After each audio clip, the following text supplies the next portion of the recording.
Chapter 39-36. No, I didn't.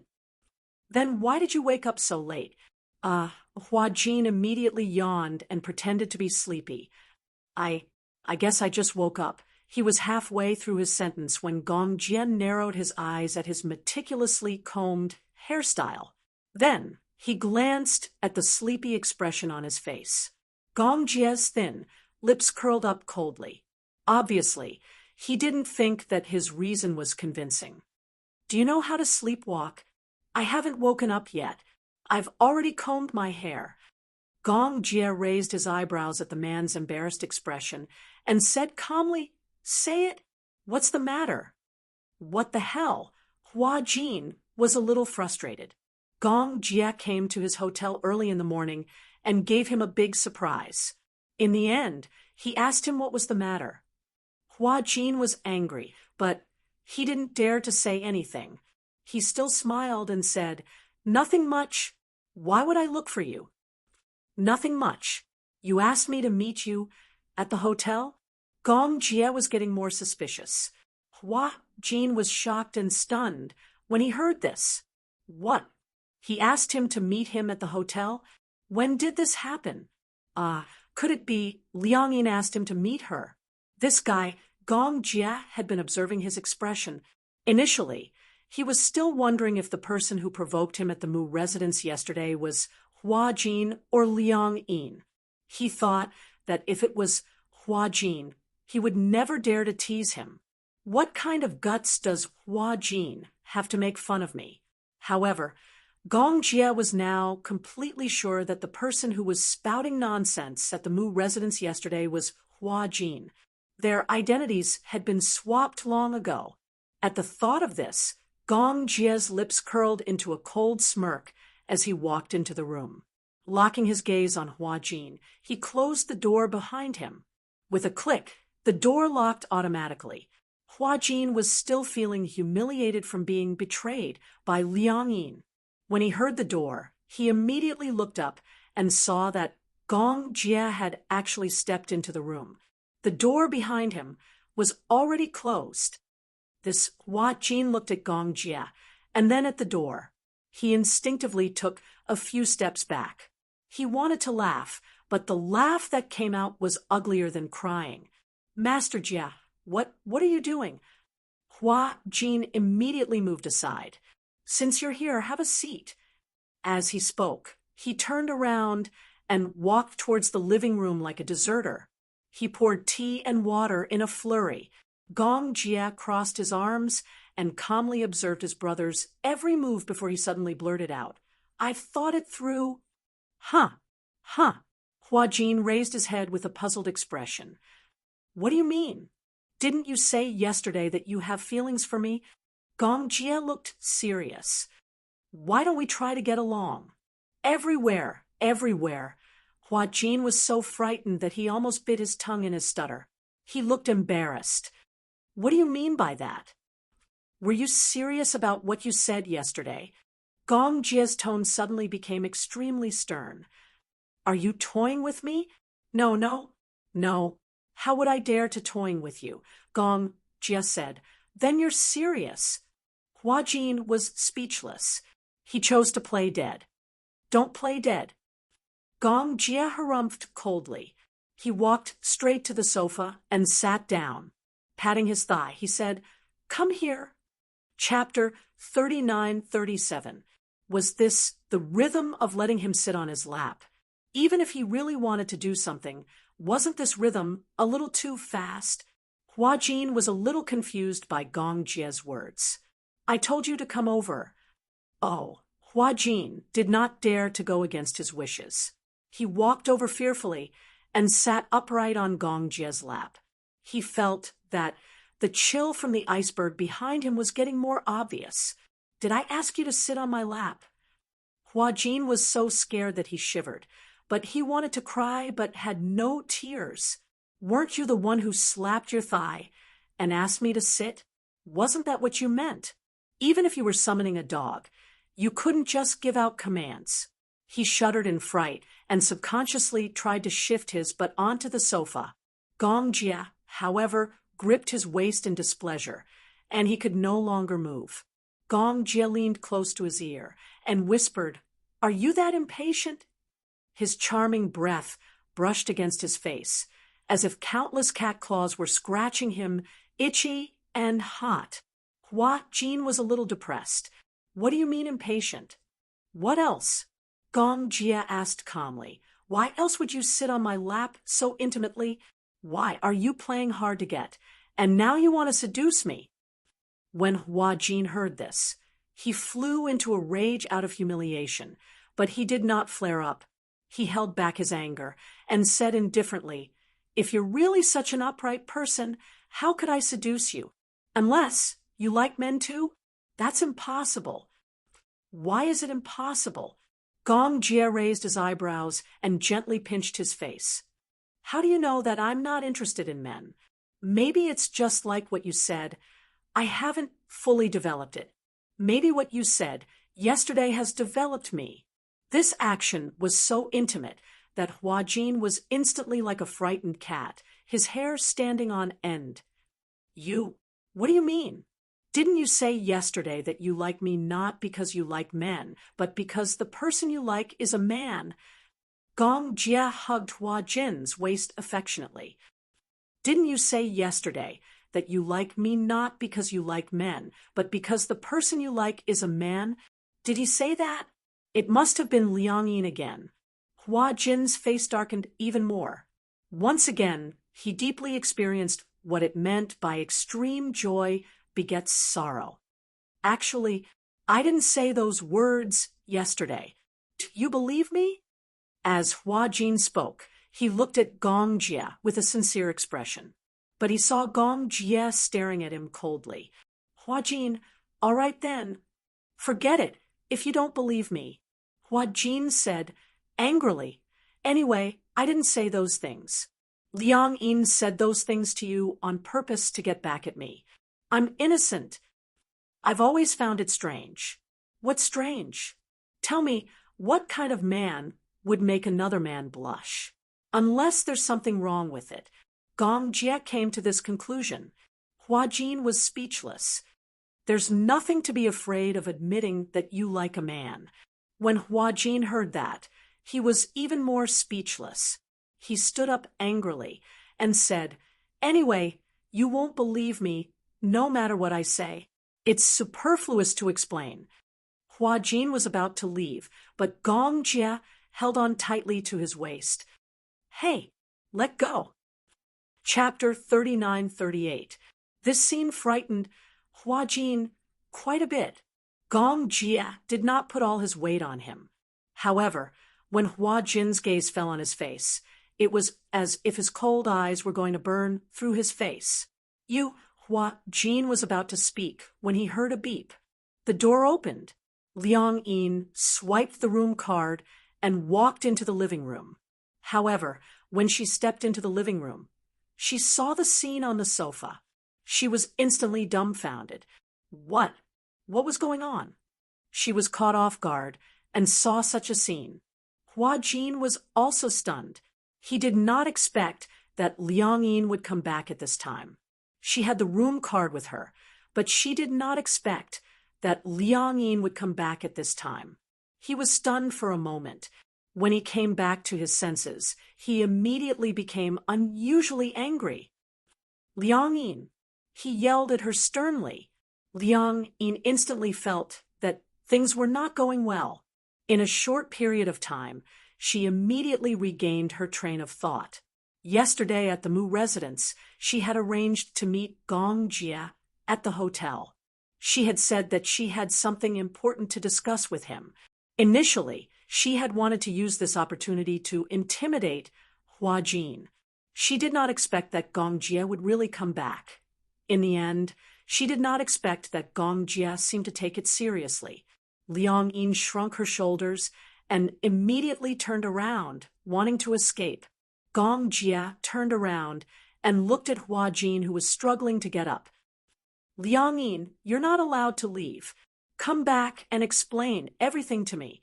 Before he could finish his sentence, Liang Yin opened the door and slipped out. She did not forget to close the door behind her. Bang! A loud sound was heard. The door was shut. Hua Jin's face became even more distorted. This Liang Yin was a fraud. A fraud. He wanted to strangle her to death. Gong Jie looked at Hua Jin's reaction, and then looked at Liang Yin's guilty look. He was not stupid, since he was the leader of Hurricane, and had outstanding IQ and IQ. He naturally figured out what was going on. It seemed that the person who had confessed to him yesterday was really Liang Yin. Maybe this was a prank aimed at Hua Jin. However, even though he had figured out the whole story, he did not show any signs of understanding. Hua Jin looked at Gong Jie and immediately explained seriously, "The person who confessed to you yesterday was really not me." Gong Jie remained silent. His eyes, which were as deep as an ancient pond, were devoid of any ripples. Hua Jin felt a little hopeless.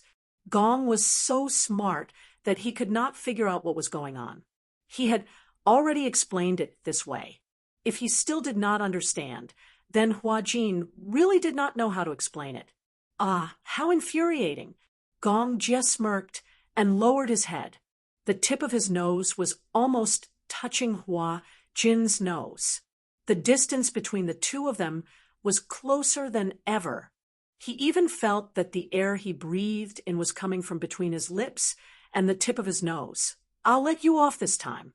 Gong Jie let go of him and sat up slowly.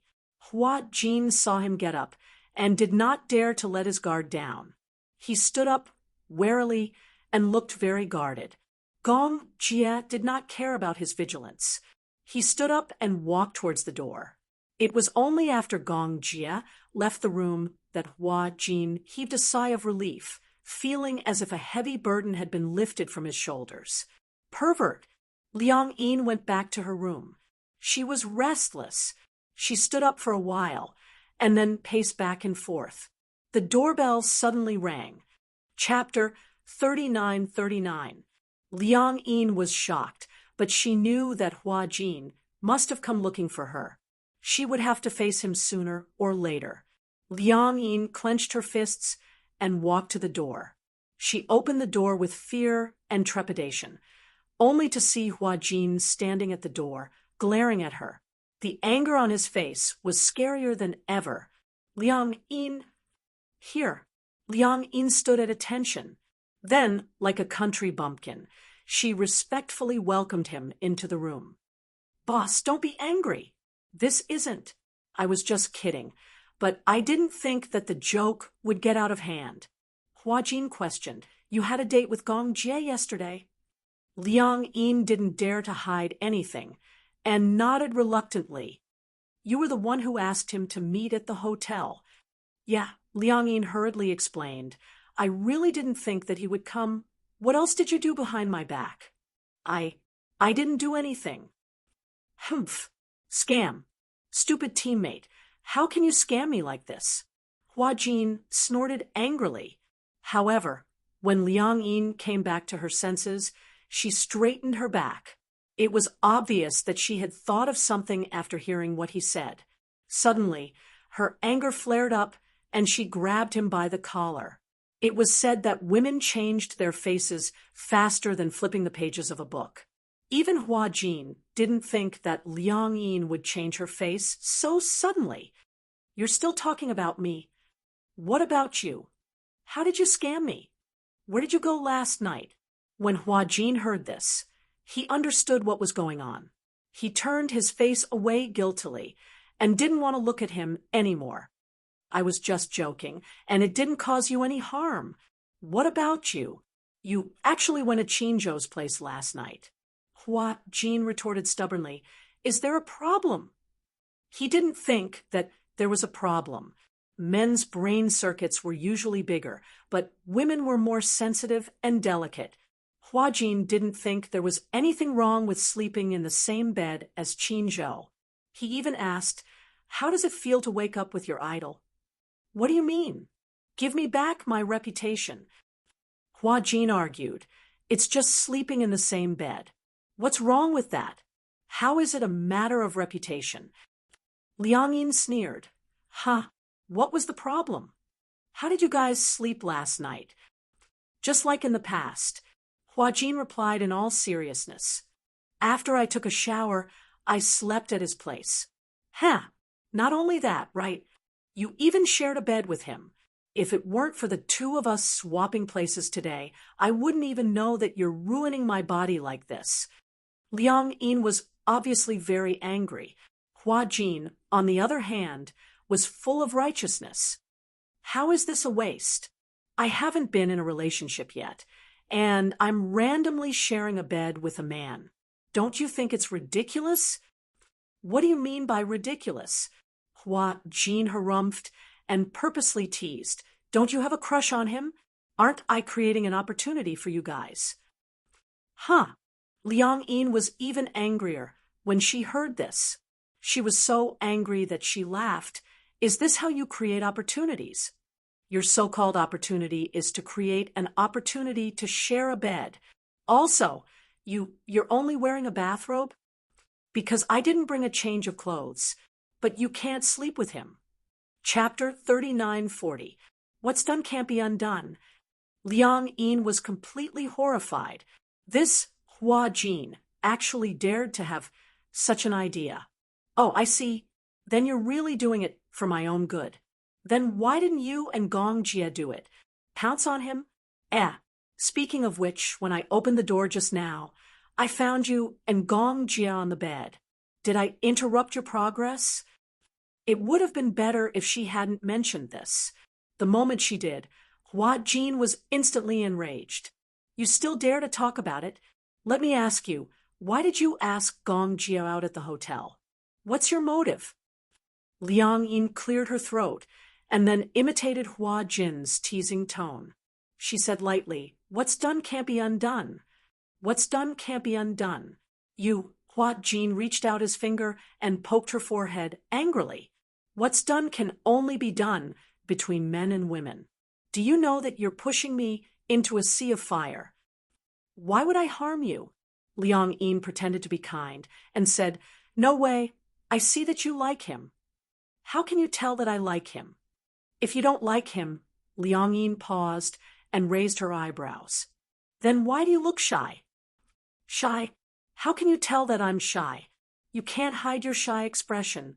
Hua Jin, if you really don't like him, you wouldn't have such an attitude. You're so timid. Even if you like a man, there's nothing wrong with that, right? Liang Yin's words undoubtedly stunned Hua Jin. He was still stubborn. I don't have any feelings for him at all. That's just what you think. Liang Yin asked again. You haven't made it clear. Did anything happen between you and Qin Zhou yesterday? Hua Jin was still immersed in his messy thoughts. Hearing Liang Yin's question, she asked impatiently, it doesn't matter whether it happened or not. Don't you know? How would I know what happened last night? I don't have any experience. Is your first time still there? Hua Jin suddenly asked. Even though Liang Yin and Hua Jin were no longer in a normal relationship, she still felt a little uncomfortable being questioned like this. She blushed and said, I haven't had a boyfriend yet. What do you think? You haven't had a boyfriend yet. Because my ideal type is Tang Yu. And now, Hua Jin teased, is he still your ideal type? No. A look of disgust appeared on Liang Yin's face. I must have been blind to fall in love with such an idol. If a girl doesn't have it for the first time, it will be very painful. How did you know? Hua Jin looked at her as if she was an idiot. Liang Yin blushed and didn't ask any more, but she vaguely remembered that Qin Zhou had asked her a question. Did I hurt you last night? This sentence had a deep meaning behind it. Liang Yin was still a little doubtful. Are you sure nothing happened last night? I'm sure. Hua Jin said seriously, come on, I'm a man of principles. Do you think I'll play pranks on other people's bodies? You only wore a bathrobe and nothing underneath to sleep on the same bed with Qin Zhou. That's quite unprincipled, Hua Jin retorted. Who told you to provoke me first? Chapter 3941. Hua Jin said angrily, "At the end of the day, you shouldn't have used my body to provoke the Gong Jia. Did you ask for my opinion when you did that? Since you didn't ask for my opinion when you played a prank, why couldn't I? Just because you're a girl, does that give you special privileges? People should learn to put themselves in other people's shoes, what should be done and what shouldn't be done. Since you said that two people should be responsible for each other, then did you do it?" Liang Yin was speechless. Initially, she hadn't taken this matter to heart. However, after Hua Jin's reminder, she suddenly realized that she had indeed gone overboard with what she had done. "I'm sorry." Liang Yin immediately apologized. "I didn't think that you would mind so much. Anyone would mind." Hua Jin continued. "Yesterday, nothing happened between Qinzhou and me. I only tried to sound him out. But he's so smart that he immediately guessed that I was trying to sound him out for you. Don't worry. Even if the two of us slept on the same bed, nothing substantial happened. So it wouldn't be a big deal. But you said that you actually stole a kiss from the Gong Jia? You said that I went overboard, but I haven't said that you did." As Hua Jin said this, he sat down on the sofa, picked up the script on the table, and started to read it seriously. Liang Yin didn't dare to disturb him, but she kept thinking about how to apologize to him and beg for his forgiveness. Hence, she stayed in the room and refused to leave. Hua Jin didn't bother her and let her stay on the sofa. He hadn't memorized the script before, but since he had switched back, he had to memorize the script properly since they were going to shoot tomorrow. Unknowingly, it was already noon. Hua Jin finished memorizing a few pages of lines. When he lifted his head to stretch his body, he realized that Liang Yin was curled up on the sofa and had already fallen asleep. He walked over and gave her a gentle nudge. Liang Yin woke up instantly and sat up. She saw Hua Jin standing in front of her with no expression on his face. "Did you not sleep well last night?" When Liang Yin heard this, she shook her head and said, "No, I don't know. I just felt very sleepy. Maybe there was nothing to do." Suddenly, she didn't need to memorize the script. Instead, she didn't feel relaxed and only bored. When Hua Jin heard this, he smiled and said, "Let's go out for lunch. After lunch, we'll rehearse." "Oh," Liang Yin's question, "you're not angry anymore?" "Yes, I'm very." Hua Jin then added, "But men shouldn't stoop to a woman's level." She, she's I lest TSSS, SSSS, and Will Sar? Since she had already said so, Hua Jin did not say anything else and changed the topic. "What do you want to eat?" Okay. Oh, right. At the mention of pizza, Liang Yin suddenly smiled mischievously and said, "Boss, I'm working for you. You haven't paid me yet." "Oh." Hua Jin took out his cell phone and asked, "Do you still remember your bank account number?" "Yeah, I remember." "Why? Give it to me." "Are you going to pay me?" Chapter 3942. Hua Jin said generously, "I'll transfer the money directly to your account." "Okay." Liang Yin gave him her bank account number. Hua Jin held his cell phone.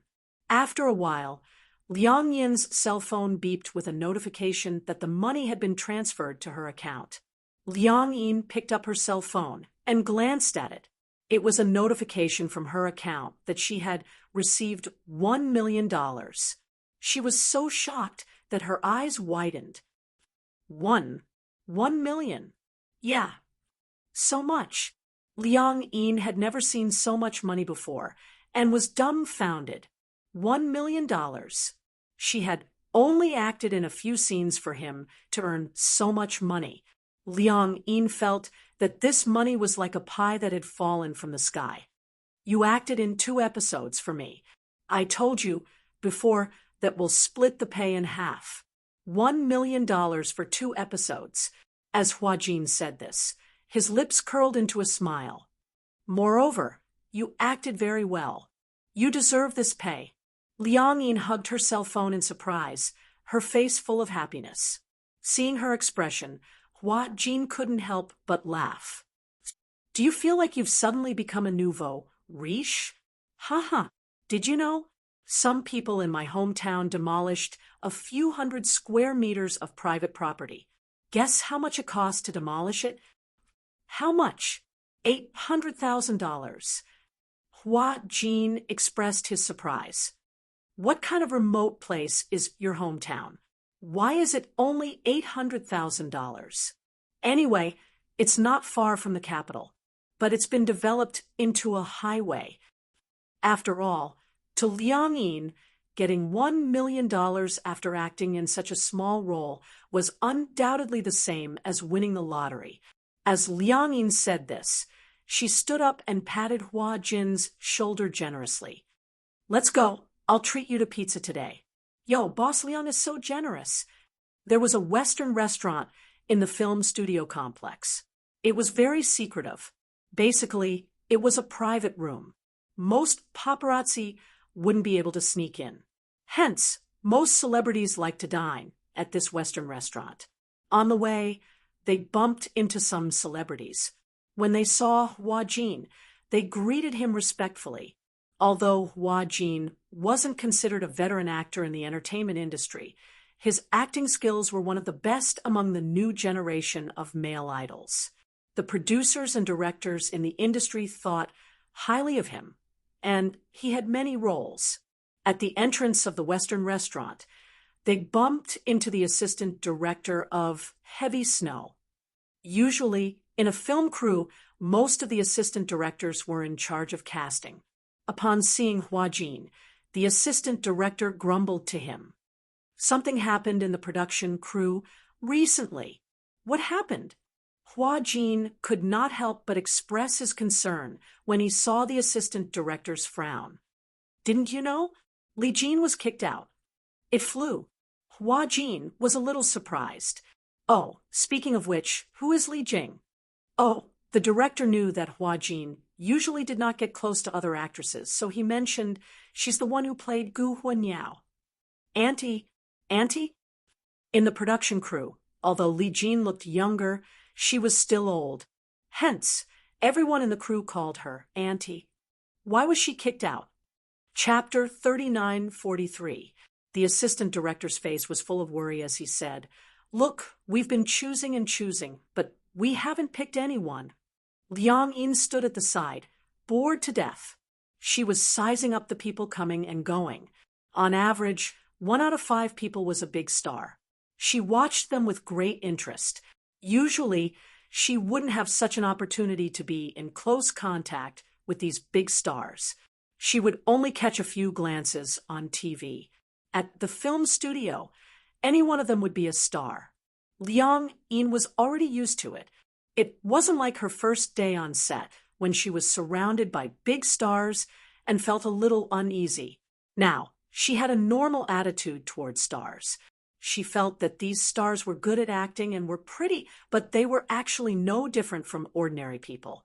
Especially after spending so much time with Hua Jin, she felt that stars were also ordinary people. It was just entertainment that gave them the halo of idols. Hua Jin chatted with the assistant director for a while. Then he turned around and called out to Liang Yin, "Liang Yin, go in." Liang Yin turned around, nodded, and walked towards Hua Jin. Seeing Liang Yin beside Hua Jin, the assistant director's eyes lit up. "Hua Jin, who is this?" "Oh," Hua Jin introduced her, "my assistant." "Are all your assistants so pretty? I don't remember you being this assistant before. Are you talking about Xiaoqi?" Hua Jin got angry at the mention of Xiaoqi. Xiaoqi was currently doing advanced training at the company's headquarters. When she came back, he would find a chance to get rid of her. He was a very vengeful person, especially after seeing Xiaoqi's ugly face. He was secretly certain that when he had the chance, he would get rid of her. The assistant director, on the other hand, was sizing up Liang Yin seriously. His gaze was full of admiration, and he praised her from time to time. You're Assistant looks quite like a star. What's her name? Liang Yin smiled and introduced herself naturally. Liang Yin. Liang Yin. That's a good name. As the assistant director spoke, he smiled and asked Liang Yin, do you want to come for the audition? Now, there's an empty role in the production team, and we're worried that we can't find a suitable candidate. Liang Yin was a little surprised. She did not expect to be invited to an audition. When Hua Jin heard this, he was also a little surprised. However, he had originally thought that since there was an opportunity, he might as well let Liang Yin have a try. After all, her image was not bad, and her acting skills were also very good. He belonged to the gifted type. He originally wanted to wait until dinner to ask for Liang Yin's opinion, but he did not expect that the assistant director would choose Liang Yin at first glance and invite her. Hua Jin also felt that Liang Yin could give it a try. Are you willing? As she was Hua Jin's assistant, the assistant director's attitude was more polite. Liang Yin glanced at Hua Jin as if asking for his opinion. Hua Jin immediately said, if you're willing, you can give it a try. Okay. Liang Yin smiled and said, it's my honor. That's good. The assistant director nodded and said, tomorrow afternoon, you will follow Hua Jin to the set and recite a few lines. If Director Gu sees it and says it's okay, then you'll pass. As the role of the female lead was not very important, the basic knowledge of lines and acting skills were not particularly demanding. It mainly depended on one's state and looks. Chapter 3944. The assistant director still had something to do. He said goodbye to Hua Jin and left in a hurry. Liang Yin watched as the assistant director left. She turned around and glanced at Hua Jin. She was obviously a little conflicted. Audition? I didn't expect to receive an audition invitation. Hua Jin smiled and pushed the door open. As he walked towards the private room, he said, do you like acting? I didn't like it before, but after interacting with it, I find it interesting. When Hua Jin heard this, his lips curled into a smile. Filming isn't that easy. In your eyes, you might think that acting is just about having a lot of money, a lot of fans, limitless glory, and everyone knows your name. But in reality, acting is not that simple. You might be slandered, spread rumors, or even be subjected to online violence. When people scold you, you can't talk back. Why? Because you're a public figure, Hua Jin said. Even if you use a fake account to scold people, you'll still suffer a lot if the netizens find out. That's scary. But if you have a strong background, no one will dare to touch you. I don't have a strong background. Liang Yin was a little scared. After all, she didn't particularly like acting. She was interested in acting because the pay was high, and sometimes she felt that acting was quite fun. But if it was really as scary as Hua Jin said, she was a little scared. But you can sign a contract with Qin Zhou. Hua Jin smiled mischievously.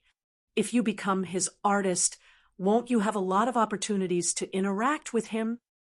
Agent? An agent is the agent of an artist's career. A good agent has a lot of resources and can help you with everything outside of work. Liang Yin was a little moved when she heard this. She admired Qin Zhou. She felt that Qin Zhou had a very mature temperament. It was a charm that men of Tang Yu and Hua Jin's age didn't have. Many girls liked men who were older than them, mature, steady, reliable, and gave them a sense of security. She wasn't a shy person. If she liked someone, she would say it directly. Is he willing to sign me? Hua Jin said, I'll help you find out later. All right, Liang Yin said with a smile. After it's done, I'll treat you to something delicious. Who cares? Also, keep your distance from me.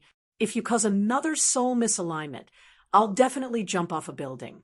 When Liang Yin heard this, She also kept a distance from him with lingering fear.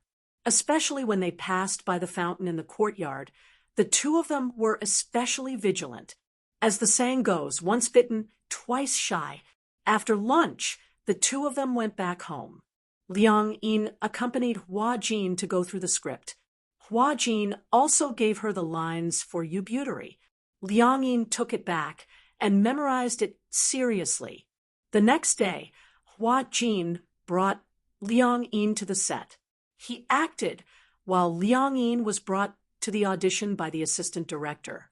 When Hua Jin finished filming, he saw that Liang Yin was already sitting in the waiting area. However, her expression was a little strange. It was indescribably strange. He walked over and asked her, "How was the audition?" It was okay. Okay? This word seemed a little ambiguous. Liang Yin's expression was obviously not right. Chapter 3945. Director Gu is quite satisfied with me, but the assistant director said that I did well in the audition. However, there is another person who wants the role. If I want to act, I have to go through a second round of auditions. A second round of auditions? When Hua Jin heard this, he didn't think much of it. Usually there is only one round of auditions. Why would there be a second round? Is the assistant director trying to take advantage of you? Take advantage of me? Hua Jin nodded and said, "Yes, after all, the roles in this production are all highly sought after. Basically, once you act in it, you will be famous. There are many small-time actresses who want to act in it, but Director Gu has always looked down on them. The assistant director has been racking his brains over this matter. I think he wants to use this opportunity to get some benefits from you." Money? Yes.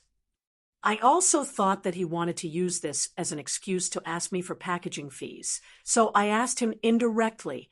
He said that I don't need to pay for packaging fees. Hua Jin felt that it was even more strange. "So, when is the second round of auditions?" Liang Yin answered honestly, "Tonight." "Tonight?" "Yes, I'll go to his room." He said that he wants me to act one more time so that he can think about it carefully. As Liang Yin said this, her expression became even more strange. "But won't it be too suspicious if I go to his room tonight? He won't want to sleep with me, will he?" When Hua Jin heard this, his face darkened. "He wants you to go to his room? Tonight?" "Yes." "You even need to ask." When Hua Jin heard this, he was also very angry. He sat beside her and said, "You're not allowed to go. He obviously wants to sleep with you. When you go into his room, you won't be able to tell how many people are in the room and whether you can walk out of it." This assistant director also had a criminal record. Rather than a criminal record, it was more like one was willing to be hit and the other was willing to be hit. As the assistant director, he was in charge of the casting process. Other than the roles that the sponsors and the director had assigned, the other roles depended on what he said. Naturally, there would be people who wanted to climb up the ladder. In fact, there were many of them. However, this assistant director was known for his ugly table manners in the industry. He was quite ruthless when it came to playing with women, especially when he used the excuse of discussing the script to invite two popular actresses to talk about the script. It would have been fine if it was just the unspoken rules, but he had already instructed the paparazzi to release the news in advance and take pictures of the two actresses following him into the hotel. Then, he held onto these photos and waited for the drama to finish filming and enter the promotional period. Then, he casually released these photos, but it was still considered a sensation for a while. In reality, no one cared about these two young actresses. All they cared about was the dark side of the entertainment industry that no one knew about. Because of this, the show became popular and was bought over by a media website at a high price. The viewership ratings also broke records. However, the reputations of these two young actresses had been completely ruined. They had been used as stepping stones, and there was no place for them to cry. Later on, she had plastic surgery, changed her name, and took on a few dramas, but they were all lukewarm. As for this assistant director, because of the unbreakable publicity, he was still doing well. The entertainment industry was like this. It was an abyss of suffering. It was easy to dodge a spear in the open, but hard to defend against a stab in the dark. In order to rise and fall in the industry, it depended on who was ruthless enough. Usually, those who stood at the top were those who could go all out. Chapter 3946. Liang Yin still had a lingering fear when she heard this. Luckily, she had reported this matter to Hua Jin in advance because she also felt that it was quite suspicious. That was why she had her suspicions and told Hua Jin about it. She didn't expect that there would be so much involved. Then I won't go. Liang Yin knew that this opportunity was very precious. If she didn't go, she might even offend the assistant director. However, she really didn't want to come into contact with such things. If this was the price to pay for being famous, she was willing to give it up. Sigh. Liang Yin had underestimated her own experience. Hua Jin saw her disappointed look and comforted her. It's okay. It's not like this role is the only thing you want. Later, I'll ask Qin Zhou to see if there are any vacancies in the cast. No need. Liang Yin smiled and said, Actually, I think being an assistant is pretty good. I can help you with the scenes and also be a bystander. In this industry, there were often some shocking things that could be gossiped about. Although it was quite world-shattering, Liang Yin was used to it. She enjoyed the gossip. Hua Jin didn't take it to heart. After all, Liang Yin didn't seem to take it to heart either. At night, Hua Jin was reading the script when his cell phone suddenly rang. He picked up the phone and realized that it was the assistant director. There were 2 assistant directors in the cast. One was in name, and the other was in charge of casting and high-level affairs. His name was Meng Hao. Hua Jin didn't give him a contact number, but there was a group account in the cast. Looking at this account, Hua Jin recognized that it was Meng Hao. Usually, Meng Hao wouldn't call him unless it was something important. He guessed that this must have something to do with Liang Yin.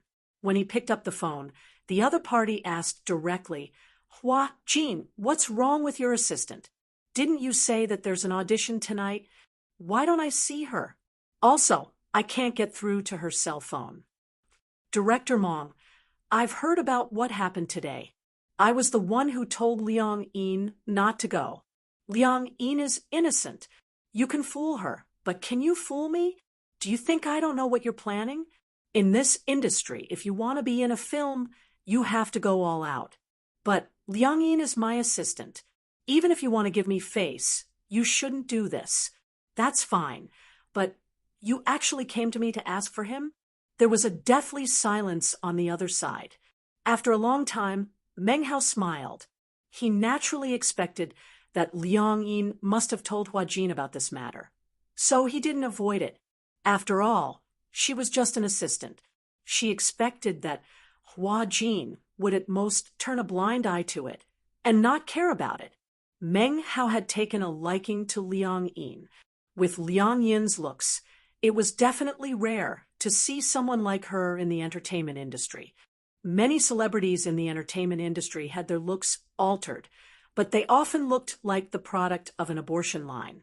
This included the newcomers, who had undergone plastic surgery to look like popular actresses. Yun Shirshir, who had been popular for a while, had such a pure and innocent face. She was already a little tired of looking at all these faces. There weren't many natural beauties like Liang Yin. She was definitely a treasure. The more Meng Hao looked at her, the more he liked her. This is an inevitable process. You should know. Who doesn't come here at this time? If you can't even accept this, how can you stay in the entertainment industry? Chapter 3947. When he said this, Meng Hao was immediately displeased. Even his tone became lukewarm. Hua Jin, you're not ordinary now. You're famous. Don't forget how you got to where you are in the past. You're looking down on the unspoken rules. Don't you think that your unbearable past is a stain that you can never erase? Do you think that the past doesn't matter now that you're famous? Hua Jin is just an assistant. Do you have to be so protective of her? When Hua Jin heard this, his face turned pale. Then he retorted, Director Meng, let's talk about the facts. If you want to use the unspoken rules on my assistant, then let's talk about it openly. I can't say anything if a man and a woman are willing, but don't you think that's too disgusting to deceive her? Perhaps it was this word that enraged Meng Hao. My mother doesn't even think that you're disgusting. Who knows what kind of person your assistant is? She pretends not to know. But since she wants to be in this industry, don't she know how complicated it is?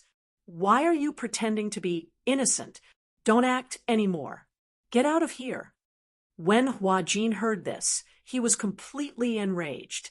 If it weren't for people like you who break the rules of the industry, would actors like to be used by the unspoken rules? When one entered this industry, there were too many things that were beyond one's control. There were different levels of actors and actresses, and gradually there was a foul atmosphere. It was these directors and capitalists who condoned this atmosphere that made many people willing to use the unspoken rules to get to where they were. As for those who truly had strength and principles, they were buried. Don't make it sound so nice. Aren't people like you just chasing after fame and fortune? Isn't that what you want? You're still pretending to be obedient after getting benefits? What a pompous statement. All right, that's enough. Meng Hao interrupted him impatiently. People like you are at the bottom of this industry. People like you deserve to please us. No matter how glorious you are, you'll be under us for the rest of your life.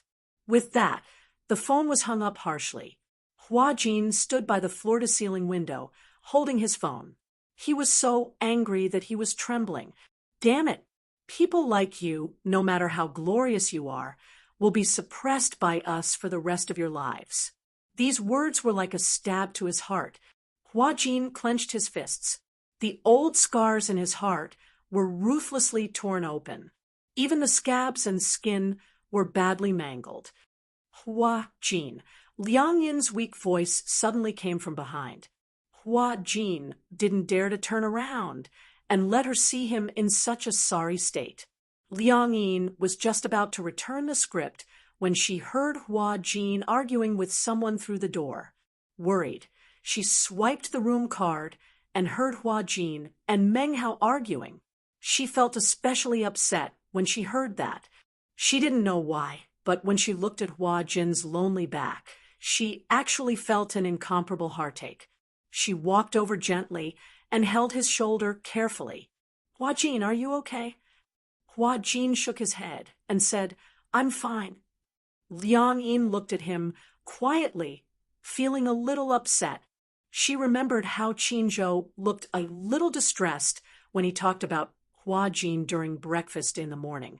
Actually, I don't manage artists anymore, but Hua Jin is the only one I've made an exception for. Chapter 3948. She didn't like Hua Jin in the past because there were rumors that Hua Jin acted like a big shot and bullied newcomers and actors in the same crew. That was just his defiance. Defiance against the rules of the entertainment industry. Defiance against those who were suppressing him. Unlike many other artists, he was forced to enter the entertainment industry. Even though he floated in the big dye vat that was the entertainment industry, he still managed to maintain the innocence of a child. Liang Yi knew about his past. No wonder he reacted so violently when he found out that the director had asked her to talk about the script at night. Liang Yin, I regret it. As Hua Jin spoke, he turned around with a sullen expression. You'd better never step into this industry. You can't afford to lose. He was the victim. So why did he have to drag Liang Yin into this? There was too much darkness and unfairness in this industry to begin with. Liang Yin shouldn't have stepped into this industry.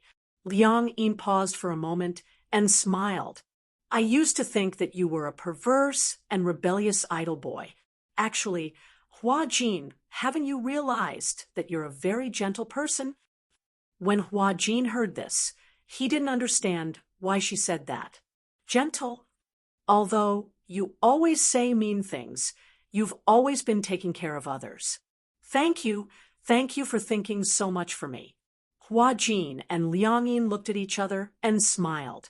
Liang Yin giggled and said, Moreover, if I really enter the industry, many actresses won't be able to make a living. Hua Jin couldn't help but retort, What do you mean by that? Look, someone with good acting skills and good looks like me gets paid so cheaply. Isn't it obvious that I'm stealing their jobs? When Hua Jin heard this, he couldn't help but laugh. Uffed. That's right. Liang Yin couldn't help but reach out her hand and rub his face as if she was coaxing a child. Aya, why are you so cute when you laugh? Hua Jin was angry and amused at the same time. He slapped her hand away. Stop fooling around. I'm serious. Liang Yin pouted. You should smile more. Hua Jin curled his lips into a half smile and raised his hand to pinch her cheek. The next day, Liang Yin had something to do and was not in the hotel. Hua Jin was filming and coincidentally bumped into the assistant director. Speaking of which, it was rather strange. Last night, Meng Hao and Hua Jin had gotten into a huge argument over the phone. When they met in front of Director Gu, Meng Hao smiled cheekily at Hua Jin. However, Hua Jin did not give him much face and rolled his eyes at him.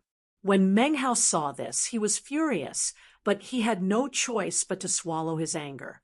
Just as Meng Hao was about to take advantage of the time, Hua Jin finished filming to have a talk with him. Qin Zhou unexpectedly came to visit. It was rare for Qin Zhou to visit.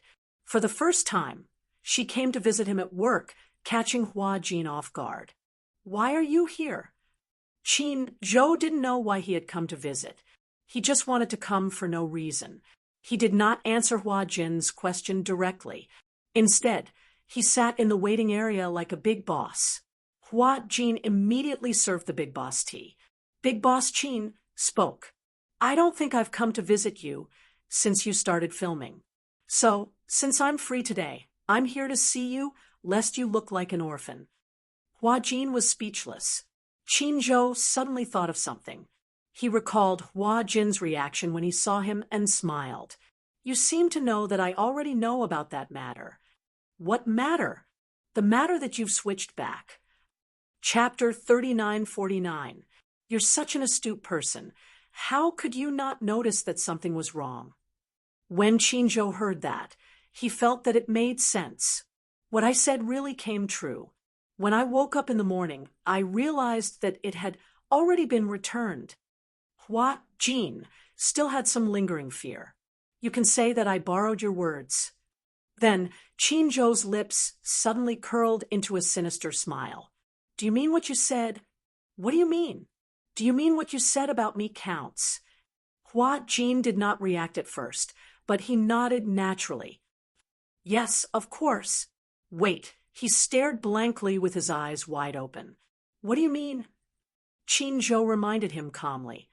I remember that you said that if you want to change back, you want to run naked. Hua Jin was petrified. He furrowed his eyebrows and said guiltily, It's just a joke. It's just a joke. How can you take it seriously? Are you a man? Yeah. Qin Zhou said disdainfully, A man's word is worth 1,000 gold, even if it's just a fart. Hua Jin controlled himself and immediately said, Since you said so, what else can I say? Let's talk about this when we're back at the hotel. What's the point of going back to the hotel? Qin Zhou hinted with his eyes. Look, there are so many people here. Why don't you show off your body? Who knows, there might be reporters here, and tomorrow's headlines will be yours." Hua Jin could not help but shudder. He could even predict what the news would say about him. Popular young actor Hua Jin has mental disorder, stripped naked, and ran naked on set. No way. Hua Jin's stand was firm. "I was just joking. Do you really want me to run naked?" Qin Zhou said in an old-fashioned manner.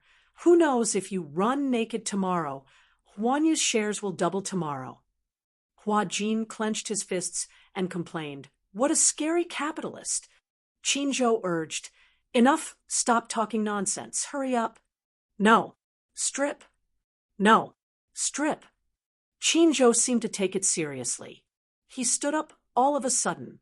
With his tall stature, his aura was almost 2 meters tall. Hua Jin was instantly terrified. He cupped his fists and begged for mercy. "Boss, don't be like this. I can even perform a striptease for you in the hotel. Are you serious or are you joking?" "Do you think I'm joking with you?" Hua Jin immediately moved 3 feet away from him. "Stop fooling around. All right, stop messing around."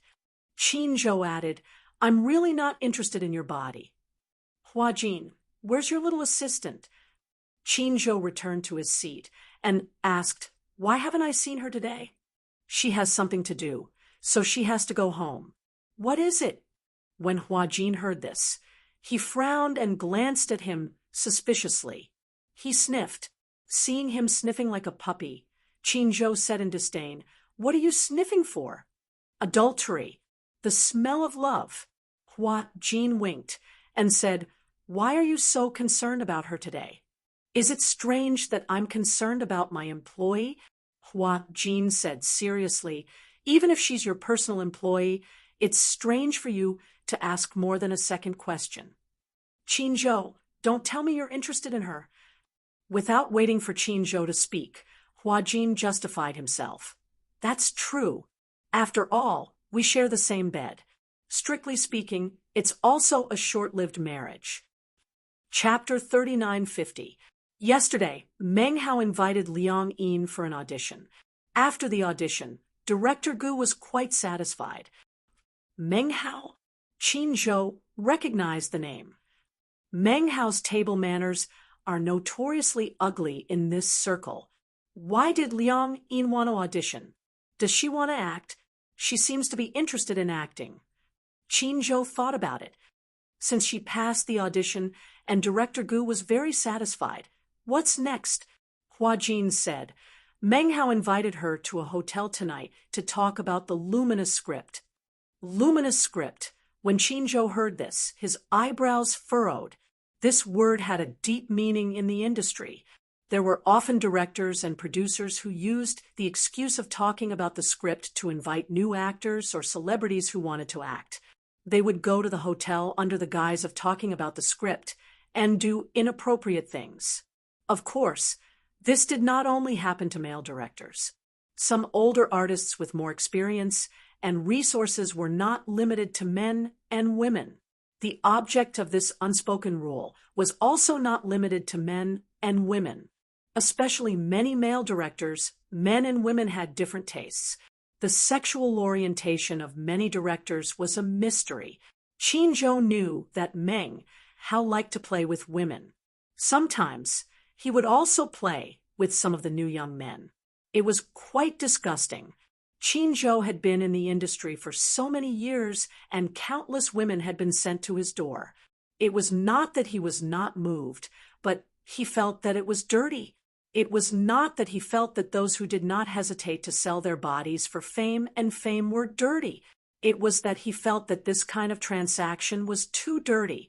He did not touch it, although walking by the river often, who would not wet their shoes.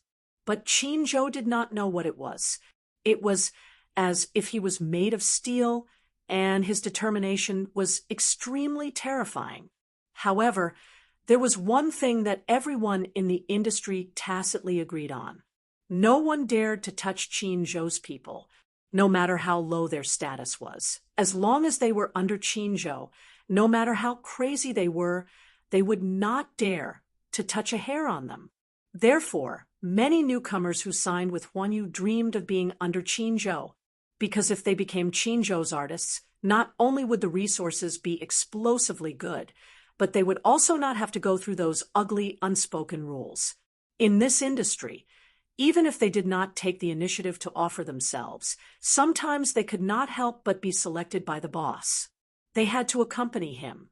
If he didn't accompany them, it meant that he wasn't giving them any face. If it was light, they would withdraw their cooperation. If it was heavy, they would be banned from the internet. But Qin Zhou had the confidence and ability to do so. No one dared to do anything to his artists. Even if there were some that didn't know what was good for them, they would be beaten back in a few seconds. How dare Meng Hao? I wonder who Liang Yin belongs to. Although Liang Yin was only Hua Jin's assistant on the surface, since she was Hua Jin's assistant, Liang Yin's people were also his people. Meng Hao actually dared to have such an idea. No wonder he saw Meng Hao heading towards Hua Jin's resting place when he arrived. I had a fight with Meng Hao yesterday. What is it? He scolded me for not being tactful. Hua Jin was like a primary school student complaining to his teacher. He told Qin Zhou about his argument with Meng Hao last night. When Qin Zhou heard this, his expression did not change, but it was obvious that he was angry. All right, I got it, he said. I'll handle it. Just focus on your acting. When Hua Jin heard this, he nodded silently. In the afternoon, Qin Zhou asked Meng Hao to meet. When Meng Hao found out that Qin Zhou had summoned him, he felt a little guilty. Chapter 3951. It would be fine if Hua Jin didn't take it to heart, but if he took it to heart and word got to Qin Zhou, he would be in deep trouble. Who was Qin Zhou? He was the boss of Huan Yu. Although Huan Yu was a branch of Xingyu Financial Group on the surface, and Mu Yaja was the main legal representative of Huan Yu. In fact, the real power of Huan Yu had long been in Qin Zhou's hands. Mu Yaja had already handed over the real power of Huan Yu to Qin Zhou. If it weren't for their strong friendship, he would never have ceded such a big Huan Yu to Qin Zhou. This showed that Qin Zhou and Mu Yaja had a good relationship. Most importantly, everyone knew that Mu Yaja's wife, Yun Shishir, was an artist under Qin Zhou. Although Yun Shishir did not stop acting after giving birth to a little princess, she was no longer as active as before. She would occasionally take on high-quality female lead roles or attend some charity events. Basically, she would decline to participate in variety shows. It could be said that she had pretty much disappeared without a trace. But under Qin Zhou's operation, as long as Yun Shishir acted in a TV series or movie, it would definitely be the most popular. Whether it was the ratings or the box office, they were all second to none. What a terrifying operation to create such a situation. Qin Zhou was now mainly in charge of the operation of Huan Yu. The only artist who was more active under him was Hua Jin. It could be said that Qin Zhou's focus now was all on Hua Jin. Meng Hao was also sure that offending Hua Jin would undoubtedly offend Qin Zhou indirectly. So, the next day, he thought about trying to apologize to Hua Jin. In the end, in front of Director Gu, Hua Jin didn't even pay attention to him. Meng Hao was embarrassed. Director Gu also realized that something was wrong and couldn't help but ask what was going on and if he had offended Hua Jin. How could Meng Hao admit it? He was still angry. He had obviously lowered his status, but Hua Jin didn't even look at him, which made him very embarrassed. Director Gu added, "Luckily, you didn't offend Hua Jin. If you had offended Hua Jin, it would be equivalent to offending Qin Zhou." The consequences of offending Qin Zhou were self-evident. Meng Hao couldn't sit still anymore. Therefore, he thought of looking for an opportunity to have a good chat with Hua Jin and get closer to him. In the end, when she went to the waiting area, she bumped into Qin Zhou. She quickly left with her tail between her legs. Not long after, he received a call from Qin Zhou. On the phone, Qinzhou's tone was still calm, saying that he had something to discuss with him. Meng Hao suddenly had a bad premonition. He felt that Qinzhou's invitation to him was more like a hongmen banquet, although Meng Hao felt guilty. He still mustered up his courage and perfunctorily replied. No matter what, since Qinzhou had asked him out, he had to go. Qinzhou was also here. The two of them met at a coffee shop near the set. As soon as Qinzhou sat down, Meng Hao's entire body tensed up. The man in front of him was clearly in his 30s, but he still looked like he was in his 20s. He was even older than Hua Jin. However, even though he looked young, his body had a dignified aura. Even though he was smiling, it still made people shudder. Meng Hao respectfully handed him a cigarette. Chapter 3952. As Meng Hao spoke, he was about to light the cigarette. Qinzhou did not take the cigarette. Instead, he lit a cigarette, took a puff, and gently flicked it into the ashtray. He narrowed his eyes and asked, I heard that you went for an audition with Liang Yin. Is that true? When he heard that Qinzhou had indeed asked him out for an audition, he could not sit still any longer. Yes, Qinzhou exhaled a puff of smoke and said casually, I also heard that you asked her to meet you at a hotel tonight for the second audition? Yes. She is not familiar with the script, so I wanted to take it a step further. Meng Hao found an excuse, but this excuse was clearly useless in front of Qinzhou. A step further? Qinzhou caught on to these three words and became interested. What step further? I heard that Director Meng has some rules. I heard that the real audition is usually done in bed.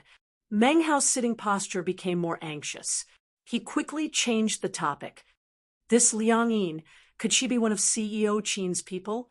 Qinzhou knocked on the table to remind him not to play tricks. I'm not asking you a question. You haven't answered. Meng Hao immediately laughed awkwardly. CEO Qin, what are you talking about?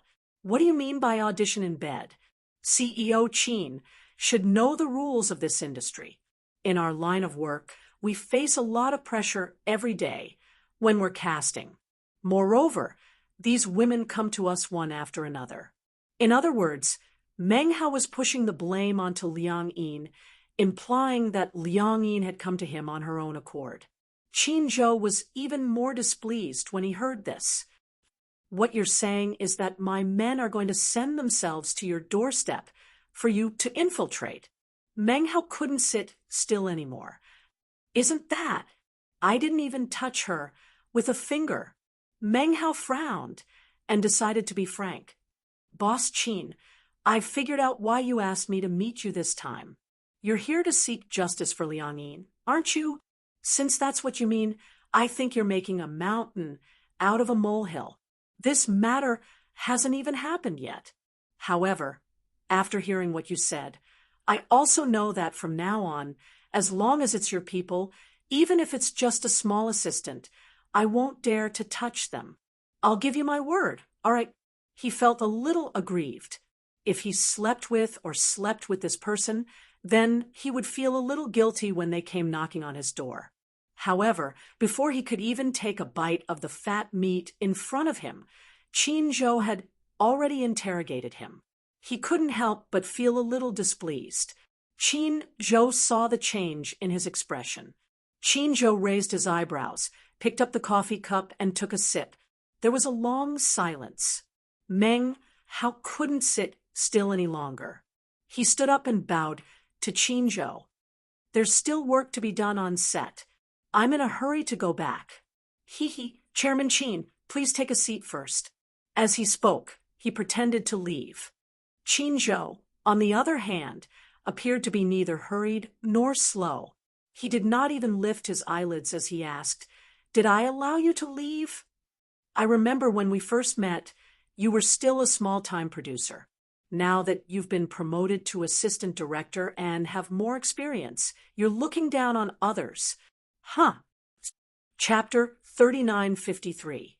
He had originally wanted to find an excuse to leave, but now that Qinzhou had said that, How could he dare to leave? He didn't even know if he could walk out of this cafe. It was said that Chinzhou's methods were ruthless. In the industry, no one dared to provoke him because he always won by surprise, making it impossible to guard against him. It wasn't that he liked to backstab people. Instead, he used his power to oppress people. Chinzhou had a lot of power, and he knew that he had a lot of power. Hence, he used it to oppress people. He was a person who hated trouble. If he could solve it with power, he didn't want to waste his energy. Meng Hao didn't know what Chinzhou's motive was, so he decided to lay his cards on the table. CEO Qin, may I ask what you mean by this? Why don't you tell me directly? If I can compensate you, I will do my best to do so. Chinzhou said slowly, I'm just a little surprised. I didn't think that there would be someone in this industry who would dare to offend my people. That's why I find it a little unbelievable. Meng Hao quickly said, I didn't think of it at first. Now I know that I didn't know the rules. Next time, I definitely won't do it again. Chinzhou said, I think that since she has passed the interview, Director Gu is quite satisfied with Liang Yin's performance.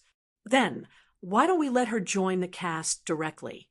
However, after she joins the cast, please avoid her when you see her. When Meng Hao heard this and saw that Chinzhou actually proposed this condition, he agreed 120%. Okay. From now on, I will treat Liang Yin like a grand aunt. Don't worry, I will definitely not let anyone make things difficult for her. After she joins the cast, give her the best assistant and makeup artist. Understand? Okay. Also, the plot of Ubisoft Bird will be increased. This Meng Hao looked a little hesitant. Chinzhou looked at his troubled expression and immediately said, in the original novel, Ubisoft Bird was very important in the plot. In order to emphasize the role of the other female supporting character, the scriptwriter cut out many of her scenes. Meng Hao asked CEO Qin, have you read the script? Yes. Okay. Meng Hao nodded with a serious expression. I'll get the editor to change the script when I get back. Okay. Then Meng Hao asked cautiously, can I leave now? Chinzhou didn't say anything, but he didn't ask him to stay either. Seeing that Chinzhou had tacitly agreed, Meng Hao immediately left with his tail between his legs. In the evening, Liang Yin received a call from Meng Hao. She thought Meng Hao was calling to harass her, so she did not pick up. Not long after, Meng Hao sent a message to say that Chinzhou had spoken to him in the afternoon. He solemnly apologized to Liang Yin and said that he could directly arrange for her to join the set. Moreover, he had already contacted the scriptwriter to change the plot. The plot of Ubutero would become more serious. Liang Yin was shocked. She didn't expect that Meng Hao would call her to inform her that she would be joining the crew. However, she was still a little suspicious. Hence, she hurriedly called Hua Jin and told him about it. Hua Jin, on the other hand, was not surprised. He had also heard about it. It's probably because Chinzhou talked to him today. Chinzhou? Liang Yin was a little puzzled. Director Mong said that Chinzhou was the one who looked for him. What happened? Chapter 3954. Liang Yin felt awkward. Why did you tell him about this? It's quite embarrassing. Why do you feel embarrassed? Hua Jin said, half-jokingly, the director has taken a liking to you. This means that you are pretty and have the looks of a celebrity. Shouldn't you feel happy when you think about it? Liang Yin did not know whether to laugh or cry. She was more curious about Chinzhou. What did he say to Director Mong today? I don't know what he said to Meng Hao, but Chinzhou seemed to be very angry. I guess he went to reason with Meng Hao. Meng Hao was afraid of causing trouble, so he arranged for you to join the production team. To the production team, this should be an exception. Haha, I feel that Chinzhou cares a lot about you. Don't talk nonsense. What do you mean I'm talking nonsense? You don't know that he actually came to visit me today for the first time. Hua Jin said angrily. You don't know that he rarely comes to visit me even though I've been in the production team for so long. He actually came to visit me today. Could it be that he has found his conscience? To Qinzhou, Hua Jin should belong to the free-range type. Firstly, Hua Jin was more obedient and did not cause trouble, so he was not worried. Secondly, he had already arranged for work matters. He only needed to send the draft to his assistant's email, and Hua Jin would follow the schedule. It was under such circumstances that Qin Zhou actually came to visit her. Who knew what he was thinking? Liang Yin, however, was still skeptical. Then, should I join the production team directly? Yes, you can join the production team directly. You don't have to worry about anything else.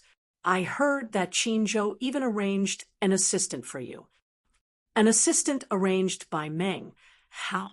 Liang Yin was still worried. She felt that Meng Hao would not let her off so easily after being taken advantage of. Don't worry. Meng Hao won't dare to offend you. In the past, no one dared to offend Qinzhou. Now, that Qinzhou is different from before. How dare Meng Hao? What a joke. What ability does he have? He's just a small assistant director. When Liang Yin heard this, she was a little dazed. At that time, she was filming on the set. When she went in and out of the film studio, she would often see women dressed to the nines. They would either hold the assistant director's hand or the producer's hand as they walked on the streets, smiling like flowers. Even such a small assistant director was enough to make them scramble like a flock of ducks. Now, based on Hua Jin's tone, the assistant director was actually a mere person. In this circle, the difference in level was not small. But since Hua Jin said that she could directly join the crew, Liang Yin had no choice but to comply. By the way, your pay has also been set. It's the highest among the supporting roles, 100,000 yuan per episode. 100,000. I'm guessing it's because of Qinzhou, but the production crew only dared to name a price because Huan Yu is one of the investors. Either way, let's just assume Qinzhou is paying you. Liang Yin was a little flattered.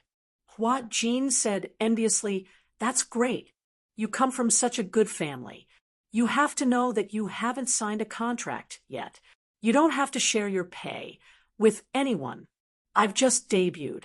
I can't even get 100,000 yuan per episode, let alone 100,000 yuan per episode. I just want to show my face. Liang Yin felt even more uneasy. She felt that she owed Qinzhou a lot. Why did he treat her so well? Could it be, was he interested in her? Liang Yin quickly waved her hand when she thought of this. Chapter 3955. Just as Liang Yin's imagination was running wild, an unknown number called. Since she didn't save the number, she didn't know who was calling. She picked it up suspiciously. Qinzhou's voice came from the other end of the line. Are you free tonight? Liang Yin recognized Qinzhou's voice. She was so nervous that she couldn't be any more nervous. She stood up, looking a little uneasy, as if her idol was really standing in front of her. Qinzhou heard her stuttering and obviously nervous. He couldn't help but laugh. You seem a little nervous when I called. No, why are you calling me? Liang Yin held her forehead in annoyance as she asked this question. She sounded as if she didn't like him calling her. She definitely didn't mean it that way. She hoped that he wouldn't misunderstand her. Qinzhou found her even more interesting after hearing this. She was so nervous. It seemed that what Hua Jin said about Liang Yin having a crush on him was true. Don't be nervous. I'm just asking if you're free tonight to have dinner together. Dinner? Liang Yin was so excited that she almost couldn't catch her breath. When she came back to her senses, she quickly nodded and said, Of course I'm free. What are we eating? However, after saying this, Liang Yin felt a little annoyed again. Why did her tone and words make it seem like she wasn't reserved at all? Would he think that she was a frivolous woman who couldn't wait to throw herself at him? Liang Yin suddenly felt that both her IQ and IQ had dropped by more than one level. They weren't even in love yet. How could she be so stupid? Could it be that the saying that a woman's IQ would drop when she was in love was true, just as she was letting her imagination run wild? Qin Zhou's voice came clearly from the receiver. Did you hear what I said? Liang Yin was so lost in thought that she didn't hear what he said clearly. She immediately said, there seemed to be a problem with the signal just now. What? What did you say?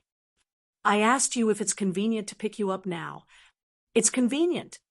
After Liang Yin gave him the address, she thought for a moment and said, Can you get there in half an hour? Well, if there's no traffic jam, we should be able to get there in half an hour.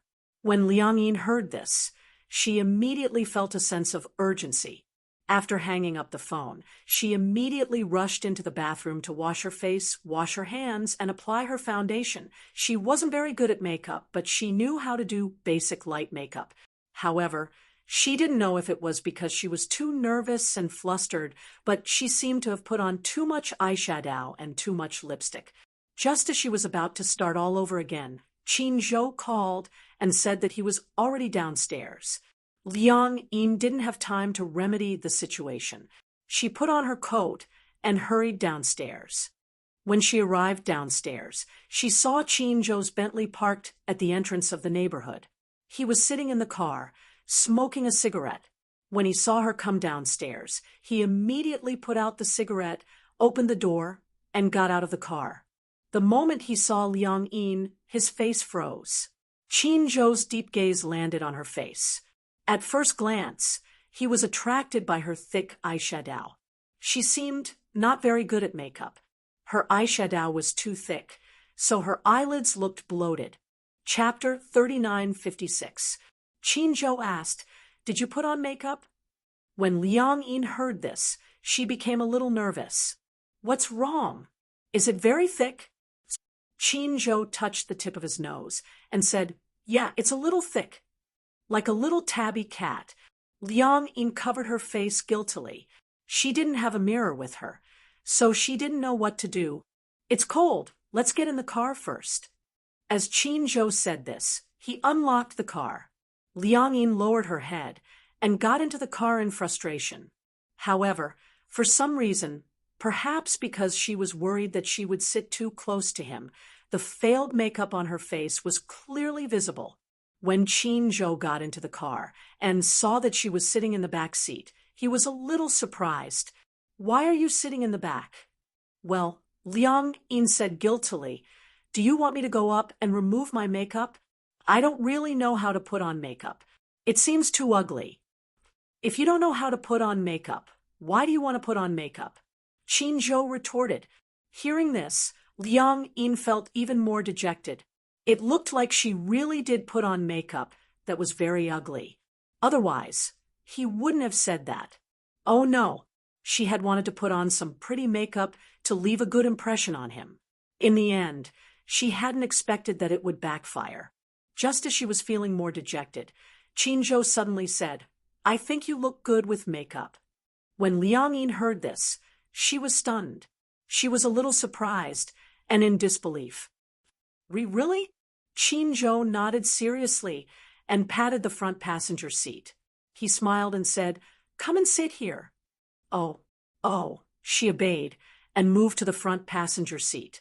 Just as she sat down, she saw Qin Zhou's hand resting on the armrest. His fair and well-proportioned fingers looked like they were carved from jade. They were extremely beautiful. They were even prettier than a woman's hand. Liang Yin couldn't help but be entranced by them. Seeing that she kept staring at his hand, Qin Zhou also looked at his hand. He turned it over and asked, Why do you keep staring at my hand? Liang Yin came back to her senses and looked up. When she saw him staring straight at her, she quickly turned her head and looked straight ahead. She gulped nervously, feeling unbelievably nervous. She was so nervous that her heart was thundering. Because your hands are beautiful. Really? Chinjo seemed to be used to it. There's no one who doesn't think my hands are pretty. Liang Yin smiled and rubbed her hands shyly. It was obvious that she didn't know how to act freely in front of him. Chinjo opened the armrest box. Inside the armrest box were some makeup tools, cotton pads, and a makeup plate. He took them out and said to her, "Let me help you touch up your makeup." Liang Yin did not react in time and was very surprised. "Do you know how to put on makeup?" "I know a little. In the past, when I was taking care of Xingzhe, I was busy, so I would help him touch up his makeup. So I'm used to having these things prepared." At the mention of Xingzhe, loneliness flashed across Chinzhou's eyes. Liang Yin carefully took out the unpackaged food from the armrest and looked at the mirror. In the mirror, she finally saw her face that was not properly made up. It was purple. No wonder Chinzhou had been staring at her for so long.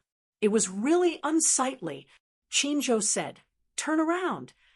Chapter 39:57. Her heart was beating faster and faster. As he was touching up her makeup, Chinzhou was very close to her.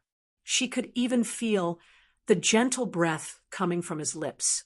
It was warm, but it was boiling hot. Liang Yin was so nervous that she didn't dare to speak. Even her breathing was cautious. After Chinzhou wiped away some of the puffy eyeshadow on her eyelids, he added some brown eyeshadow. It was very light, but it looked very natural. He then covered it with makeup powder. "It's done." It was done. Chinzhou handed her the makeup mirror. Liang Yin picked it up and looked at herself. Oh my God! What a godly makeup touch-up. Originally, her makeup was very stiff. She didn't want to say that it was very erotic.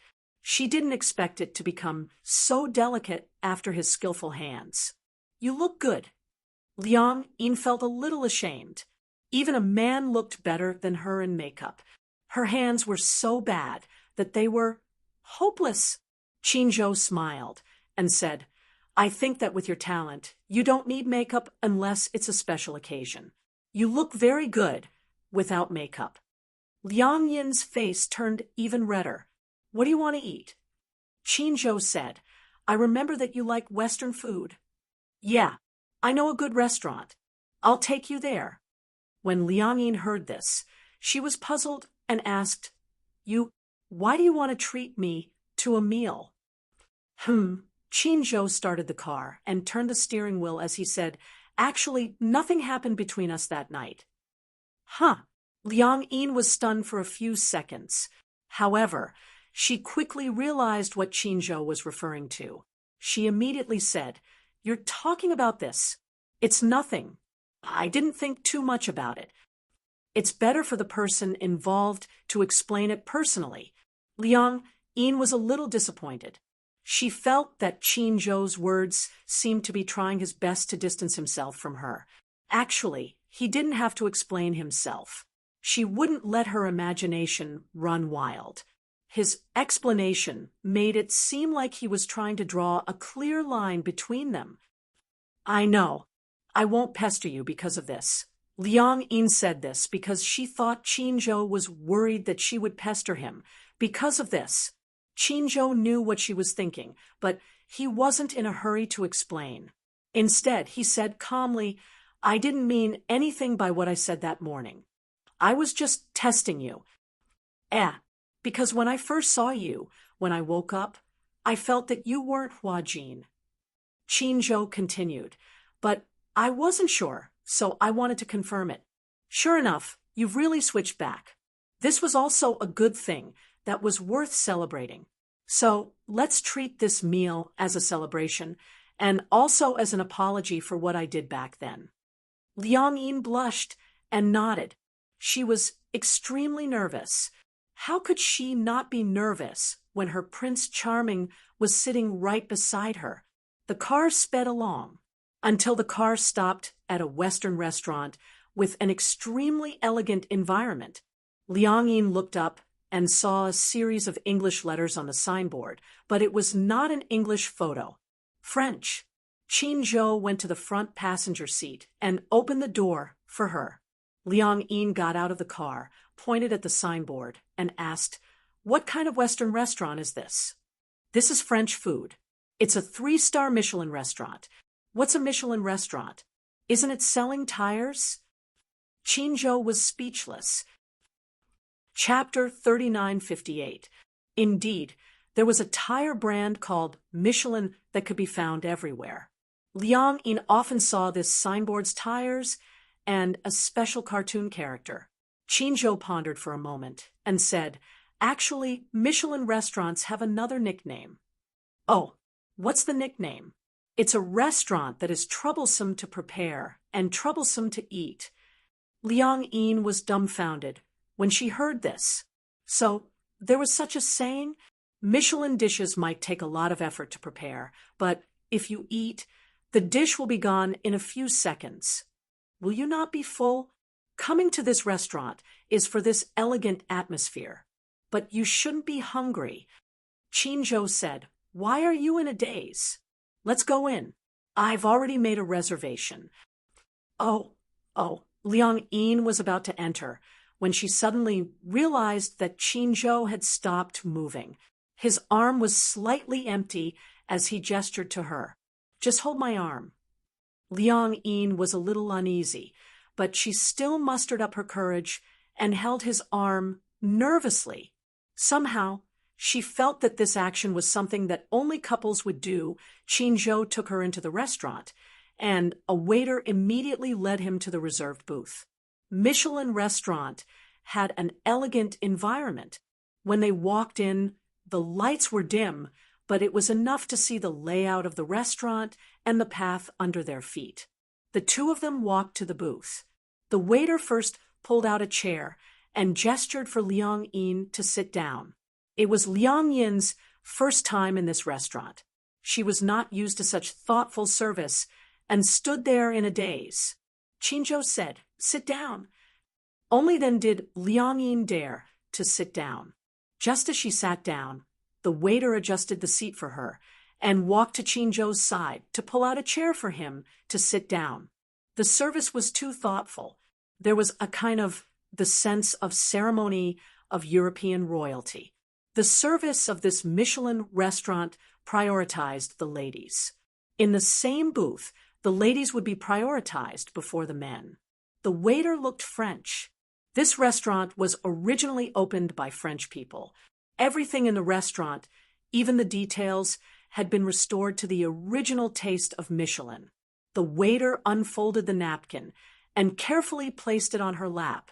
However, such a complicated etiquette made her feel even more uneasy. She was afraid that she would ruin the dining ceremony of the restaurant and become a joke to others. She felt that most of the people who went in and out of the restaurant were either rich or respectable, but it was her first time stepping into such an expensive restaurant. This was even more luxurious than the Western food Huajin had treated her to. After laying out the napkins, the waiter served 2 appetizers. There were 2 appetizers. One of them was pointed out by Qin Zhou, black truffle puff skin soup, which was bogus classic. It was said that only VIP guests could enjoy this dish, and it was not available to outsiders. On the surface, the cup looked like it was made of crispy pastry. After poking open the golden skin, one could see the warm soup inside. Liang Yin was suddenly in a dilemma. The dishes were so exquisite that she didn't know how to eat them. Previously, when he went to the Western restaurant, he still knew how to cut the steak. So, should he just drink the crispy skin soup, or Liang Yin looked at Qin Zhou, asking for advice. Chapter 3959. She took a bite, and the fragrance lingered in her mouth. Liang Yin followed Qin Zhou's example. She soaked the pastry in the soup and took a bite. It was delicious. The appetizer was Hungarian cheese, which was also delicious. Just like that, she finished all the appetizers in no time. The waiter was standing at the side. When he saw Chin-jo raise his hand, he immediately walked over and took away all the plates. However, when he saw Liang-in eating the CD, he was surprised. Chin-jo took a look and saw that Liang-in was a little confused. He immediately explained, "Almost no one eats all the appetizers here." Because it's delicious. It's okay. It's nothing. It's just that most people are picky. Moreover, they're afraid that if they eat too much appetizers, they won't be able to eat the main course. Isn't this the main course? The main course hasn't been served yet. Usually, one dish is the only dish on the table. When the appetizers are taken away, the next dish will be served. I see, she had learned something new. Liang-in smiled and said, "It's delicious. If you didn't treat me, I wouldn't have known that there was such delicious Western food." This Michelin restaurant is considered authentic. The taste is quite good. Chin-jo's taste was also more picky. The restaurant that he chose would definitely not be bad. Then, the main course was served one after another. The music in the restaurant was soothing and gradually calmed Liang-yin's nervous mood. Parmesan soufflé, Bayern boiled eggs. When the burgundy snail was served, Liang-yin's face gradually showed a trace of embarrassment. "This is snail, burgundy snail. It's delicious." Snail. Can snails be eaten? Snails are cultivated artificially. Their meat is very tender. When Liang-in saw the snail, the image of a snail with two antennae slowly wriggling on the ground on a rainy day appeared in her mind. It was sticky, and she could even see mucus. It felt difficult to eat. Liang-in was a little hesitant. Chin-jo knew that she didn't dare to eat it. Those who weren't used to French food might flinch at the sight of snails. Actually, close your eyes and don't care what ingredients it's made of. Just try it. Perhaps because of Chin-jo's encouragement, Liang-in did not want to disappoint him. So, she closed her eyes and took a bite. If he forced himself to forget that it was a snail, the fat and tender texture and the sweet and fragrant juice were indeed delicious. However, when he thought about the appearance of the snail, he still found it hard to swallow. However, Liang-in obviously gave him face and swallowed it. However, the expression on his face when he swallowed the pill was clearly a little conflicted. Chin-jo couldn't help but laugh. After all, to her, eating snails was no different from eating earthworms. "Is it good?" "Not bad, but if you're not used to it, just put it aside. It's fine. It's a waste not to eat." Liang-in closed her eyes again and took another bite. She had even eaten silkworm pupae before, so what was there to be afraid of snails? It was just a mouthful of protein. After temporarily ignoring the snail, Liang-in no longer held any grudges. She ate the 3 snails and wiped the corners of her mouth with a napkin. Actually, if you ignore the fact that it's a snail, this dish is quite delicious. Chin-jo pursed his lips and smiled. He raised his wine glass. "Cheers." Liang-in also raised her wine glass. Ding! The glasses clinked. Chapter 3960. Liang-in was a little afraid of getting drunk. She didn't know how she would behave when she was drunk, and whether she would make a fool of herself. So, she asked, "Will I get drunk?" "That depends on your alcohol tolerance. However, no matter how bad your alcohol tolerance is, at least you won't get drunk after drinking this glass." Chin-jo paused and said half-jokingly, "But if you can't drink, don't force yourself. I don't accept scams." Liang-in pursed her lips and smiled. She suddenly felt that it was very comfortable to get along with humorous men like Chin-jo. It was no wonder that people said that when they were young, they liked to chase after young, fresh meat because they were handsome and had a youthful aura. However, most women still ended up with mature and steady men. Qin was a typical mature man. At this moment, the lights in the booth suddenly dimmed. Liang Yin was shocked. She thought that there was a power outage. But if there was a power outage, the lights wouldn't have dimmed so gradually. Qin saw Liang Yin's surprised expression and immediately said, "This is a special program for this restaurant." Special program? While Liang Yin was still curious, she saw the holographic projection lights above her head emit a glassy color that wasn't dazzling. Then, this charming and resplendent light gently fell on the white tablecloth. Such a big table now became a natural projection screen. The entire tablecloth was rendered into the Milky Way by the lights. It was too beautiful. It was so beautiful that it was suffocating. Liang Yin sucked in a breath of cold air. She didn't expect that the white tablecloth, which she thought looked ordinary when she sat down, would be so ordinary. She didn't expect that a holographic image would give her the feeling of being in a dazzling galaxy. "It's so beautiful." Qin smiled and looked at Liang Yin. Liang Yin looked at the resplendent lights in a daze. Along with the music, all kinds of beautiful effects were created. "Can I take a picture?" "Of course." After getting Qin approval, Liang Yin quickly took out her phone, took a picture, and uploaded it to her WeChat moments. She often used WeChat, but she didn't have many friends on it. Hua Jin was also there. Not long after Liang Yin uploaded the post to her WeChat moments, Hua Jin saw it. He went to look for Qin furiously and sent him an angry emoji. "Qin, you guys had a secret meeting behind my back and even went to eat a Michelin 3-star restaurant. Why didn't you bring me along?" Qin took out his phone and saw that it was a message from Hua Jin. He glanced at it and threw it aside, ignoring it. Hua Jin went to harass Liang Yin again.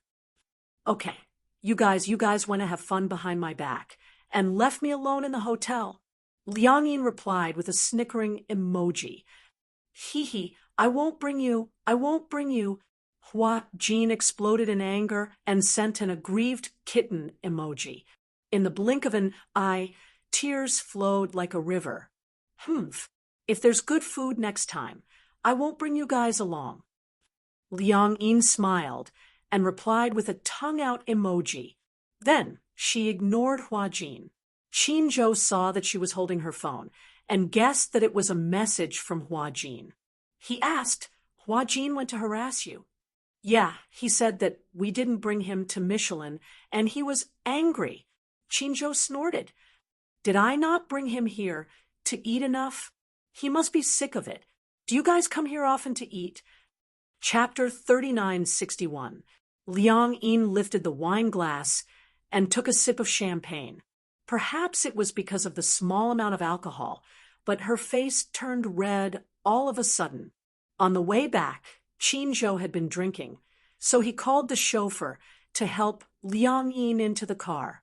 She was obviously a little drunk and a little groggy, but she wasn't exactly drunk. She only felt that Qin voice was a little ethereal and distant.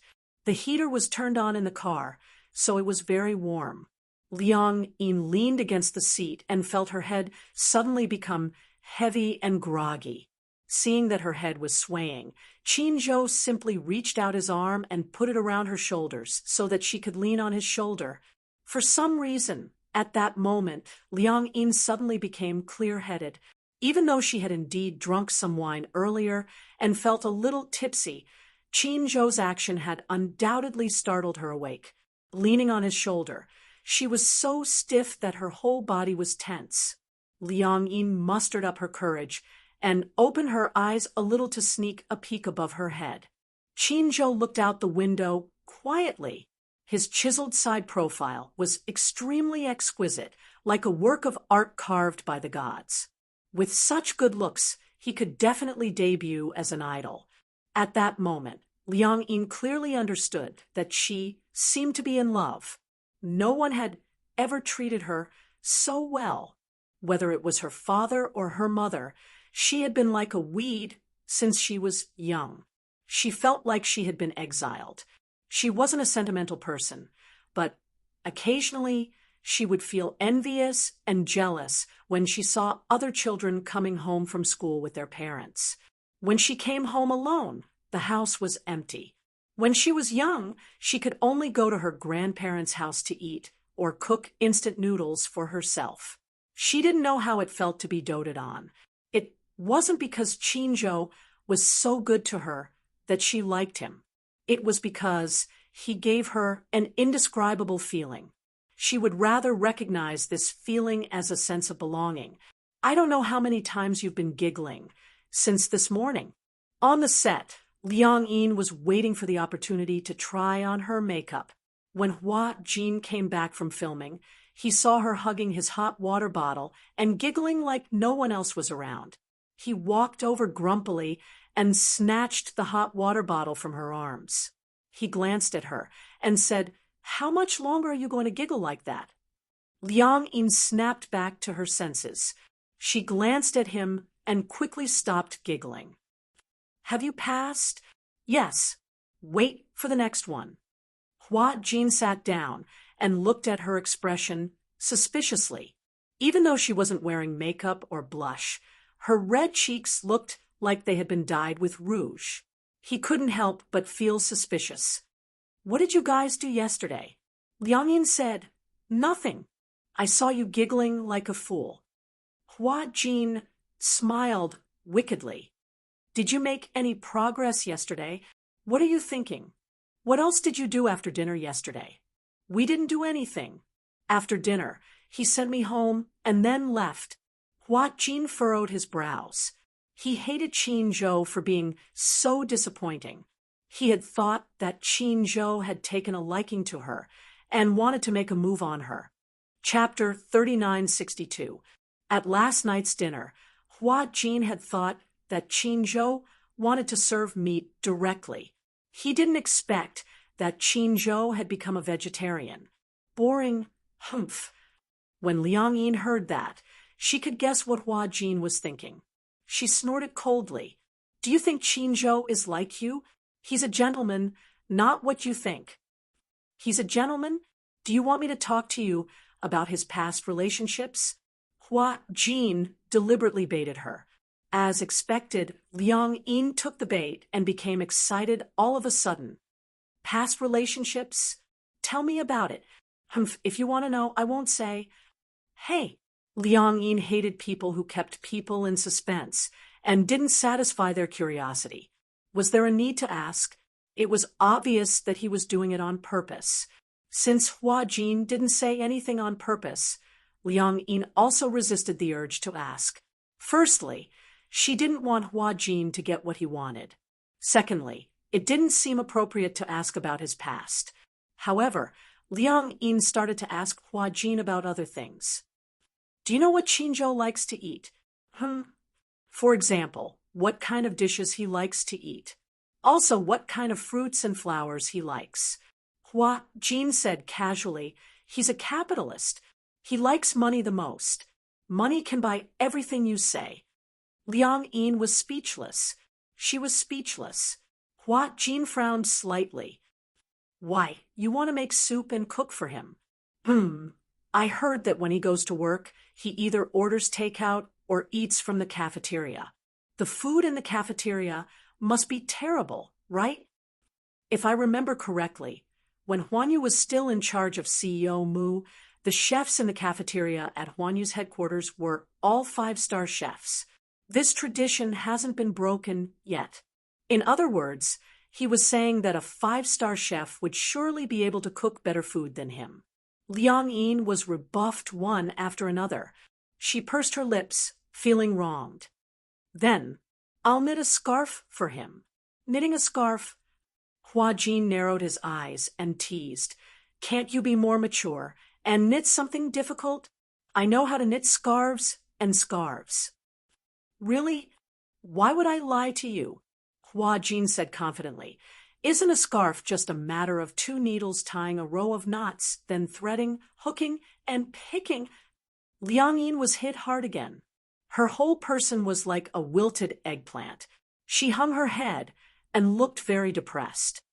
But you can buy him a gift. I don't know what gift to give. I have a feeling that Qinzhou lacks nothing. Hua Jin winked at her. Do you know what Qinzhou likes? What? Men are just like women who like lipstick, bags, and jewelry. Men also have things that they like. What? Qinzhou has a hobby of collecting things. I remember his walk-in closet has a row of drawers filled with all kinds of beautiful cufflinks. In fact, most of them are out of print. Cufflinks. Liang Yin felt that it was not a problem. These cufflinks shouldn't be expensive, right? Those that are not expensive usually cost a few thousand yuan. Those that are expensive, such as those with diamonds or gems, cost a few 100,000 yuan. Those that are out of print cost a few million yuan. There are even some that are hard to estimate. Liang Yin was dumbfounded when she heard this. A few million yuan. She remembered that cufflinks were the kind that replaced the original cufflinks and were nailed to the cuffs. Why, someone spent a few million yuan just to buy a pair of cufflinks. How extravagant! Chapter 3963. I remember when I accompanied Qinzhou to the Fashion Week last year, the brand manager of Cartier gave him a pair of cufflinks worth $1 million. There are also Bulgari and Hermes. Qinzhou prefers Bulgari and Versace. These two brands are the most common in the cufflinks at home. Liang Yin was already dizzy from listening to them. She felt that the $1 million she held tightly was not worth mentioning in front of these two brands. Evil capitalists. Wasn't the gap between the rich and the poor a little too big? After trying on her makeup, Liang Yin hailed a cab and went to the department store. Standing at the Bulgari counter, she was still dizzy. Should she buy it? If she did, what reason should she give to Qinzhou? Liang Yin thought hard and finally came up with a reason. Just say that I'm thanking him for treating me to a Michelin restaurant. Okay, it's decided then. She put her hand in her pocket and held the bank card tightly. Because she had been holding it, the cold bank card felt warm. Liang Yin walked into the Bulgari counter, trembling with fear. The reason why she was trembling with fear was that Bulgari's magnificent facade was a little dazzling. Even the staff at the counter were exquisitely dressed and good-looking. Let's walk around first. It was better to take a look at the price. Otherwise, if she asked, it would be hundreds of thousands or millions. What should she do if she couldn't afford it? That would be awkward. She felt that this kind of store was not a place for her. Liang Yin strolled around the counter as if there was no one else around. The staff in charge of the store sized her up and didn't pay much attention to her. No one came forward to serve Liang Yin. Those who worked in such a counter were all elites, which one of them didn't have extremely sharp eyesight. Just by looking at her from head to toe, they could tell what brand she was wearing. Liang Yin was wearing clothes bought online. At most, they cost a few $100s. Which of the people who came in and out of these counters wasn't a rich lady wearing a mink coat or a successful man accompanied by a beautiful woman? She was probably a poor person who saw Bulgari and came to shop out of curiosity. Seriously, why would poor people come to visit Bulgari? However, after seeing that no one was there to serve her and that she had been walking around alone for a long time without any intention of leaving, the shop assistants gathered together and looked at her with disgust. Who is going to chase her away? I saw that she had been strolling around inside for so long, but she didn't seem to have any intention of leaving. Don't tell me he's a thief trying to steal from the counter. She doesn't look like it. She's a girl. Why else would she shop in the counter for so long? Looking at her poor appearance, how could she possibly be here to buy things? How can a commoner like him afford the things here? She doesn't look like a thief, does she? Who knows? Is the word thief written on the thief's face? The store manager became impatient and said, "There are only so many displays in the counter. Just go and see what's missing. A few of the shop assistants immediately nodded and pretended to be on patrol. They pretended as if nothing had happened and looked at the displays in the counter to see what was missing. Another shop assistant stepped forward and asked, "Hello, Mississippi. You've been shopping here for a long time. What can I do for you?" Chapter 3964. She had just walked around.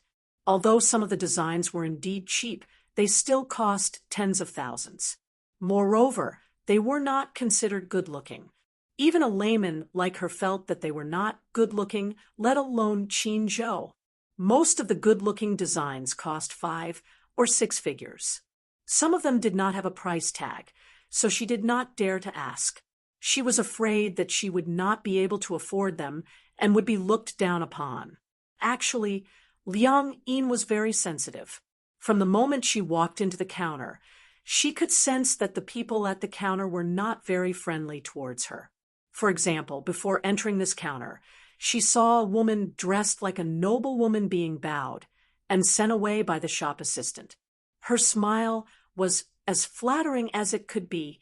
When she turned around and saw her entering the counter, the heat on her face quickly cooled down, and her expression changed faster than flipping through a book. Liang Yin felt that she was being looked down upon, so she simply looked around herself and did not bother others. Now that the staff saw her, she took the initiative to ask. However, her tone was neither cold nor warm, and there was no intention of welcoming her. Instead, it sounded like she was driving her away. Liang Yin did not feel good when she heard this. However, on second thought, no matter how bad it was, she still had a lot of money on her. After all, Hua Jin had given her $1 million. This $1 million could not possibly not be enough to buy a pair of cufflinks here. Thinking of this, she became self-righteous again. "I want to buy a pair of cufflinks." Seeing that she had spoken, the staff was a little surprised. She had thought that since she had obviously come forward to drive her away, she would ask for a snub and quickly leave. She did not expect her to say that she wanted to buy cufflinks. "Who do you want to buy it for?" Liang Yin pondered for a moment and said, "I'm buying it for my boyfriend." "I see." The staff gave a fake smile and suddenly reminded her dryly, "Our things here are not cheap. A pair of cufflinks would cost at least 5 figures. Are you sure you want to buy it?" She asked so tactfully because she wanted to indirectly remind her that the things here were expensive and not cheap. She had to think carefully. What if she eagerly introduced them and the customer thought that they were expensive and did not want to buy it? Then wouldn't she be wasting her breath? It was not that they were too snobbish. Indeed, sometimes, in order to welcome a customer, the customer only came to the counter to take a look. It was nothing more than wanting to see the true face of the luxury goods. In fact, they did not really want to buy it. However, he still had to entertain the customers who entered the store. Often, this kind of customer would pretend to walk around. And when the shop assistant introduced them one by one, it was obvious that they couldn't afford it. They would even pompously say, "It's not to my liking," and leave. As for the really good customers, they were snatched away by other colleagues. On the surface, these counter clerks got along well with each other, but in fact, all of them were very clear-headed and astute. Why would they go against their own performance? Therefore, for such customers, the staff would push all the blame to their new colleagues. When Liang Yin heard what she said, she was a little displeased. "If you can't afford it, why are you here?" On the surface, the shop assistant was smiling, but in her heart, she was cursing. She had heard such words countless times. Often, there would be some old ladies dressed in gaudy clothes, pretending to be rich ladies, who would come to the counter to shop, but in the end, they would not buy anything. "Okay, then take a look and see if there are any designs that you like." Liang Yin looked again and felt that there were no designs that looked particularly good in the counter. "Are all the designs here?" Chapter 3965. Of course not. These are the more affordable designs in our store. The really expensive ones have been kept away because many customers touch them with their hands. If the sweat on their hands gets on those gems and diamonds, it will affect their luster. Oh, Liang Yin's eyes darkened when she heard this. The designs on the outside looked so mediocre, but the prices were already in the tens of thousands. Wouldn't the expensive ones cost hundreds of thousands? Liang Yin was a little conflicted. She felt that her wallet was about to be emptied after such a long time. She didn't feel good about it. Forget it. Let's take a look first. It's free to look. These designs don't look good. Show me some nicer ones. The shop assistant muttered, but she couldn't refuse.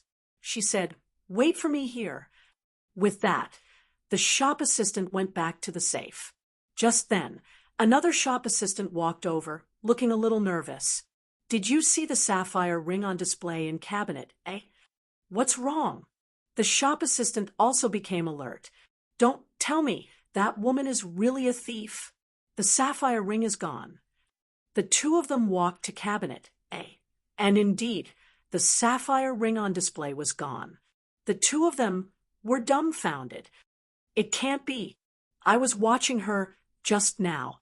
She passed by cabinet A, but I didn't see her touch it. What do you know? Some thieves are so good at stealing that they can steal things without anyone noticing. Don't let her go. Ask her clearly, and I'll ask the store manager.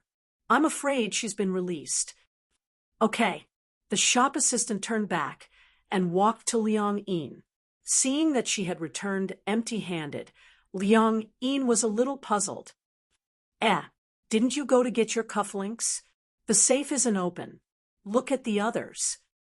When Liang Yin heard this, she thought that the shop assistant thought that she couldn't afford it and was patronizing her. She was angry and said angrily, "Forget it.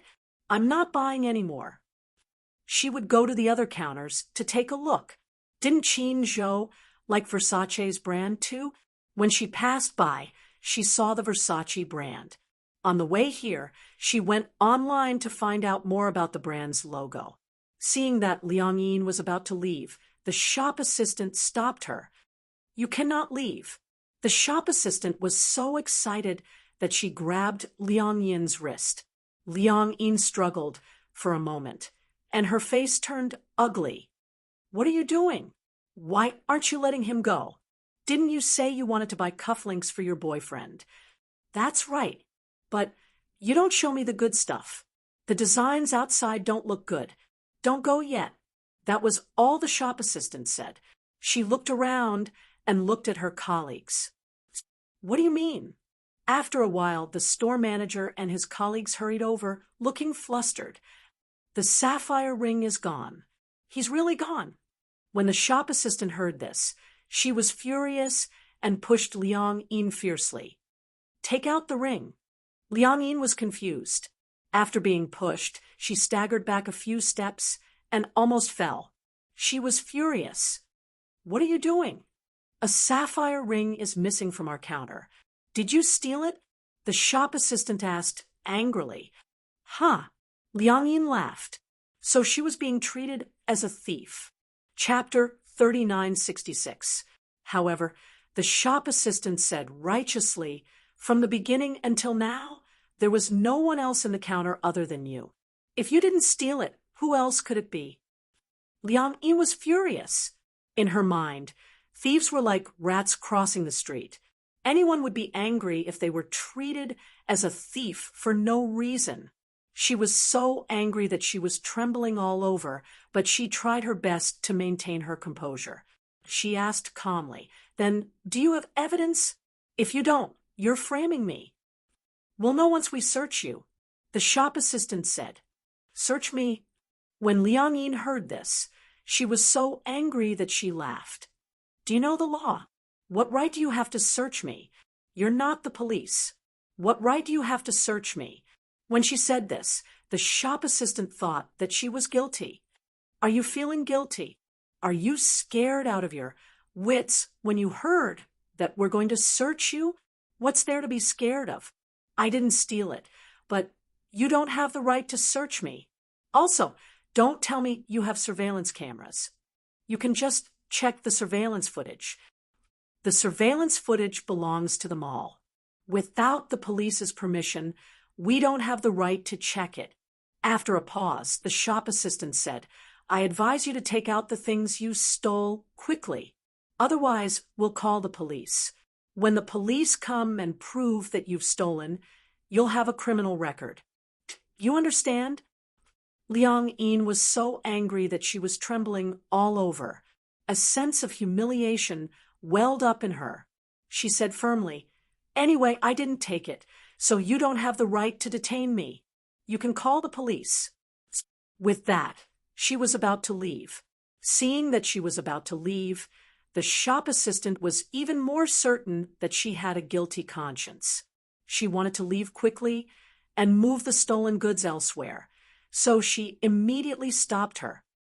There's a thief. One of the shop assistants shouted.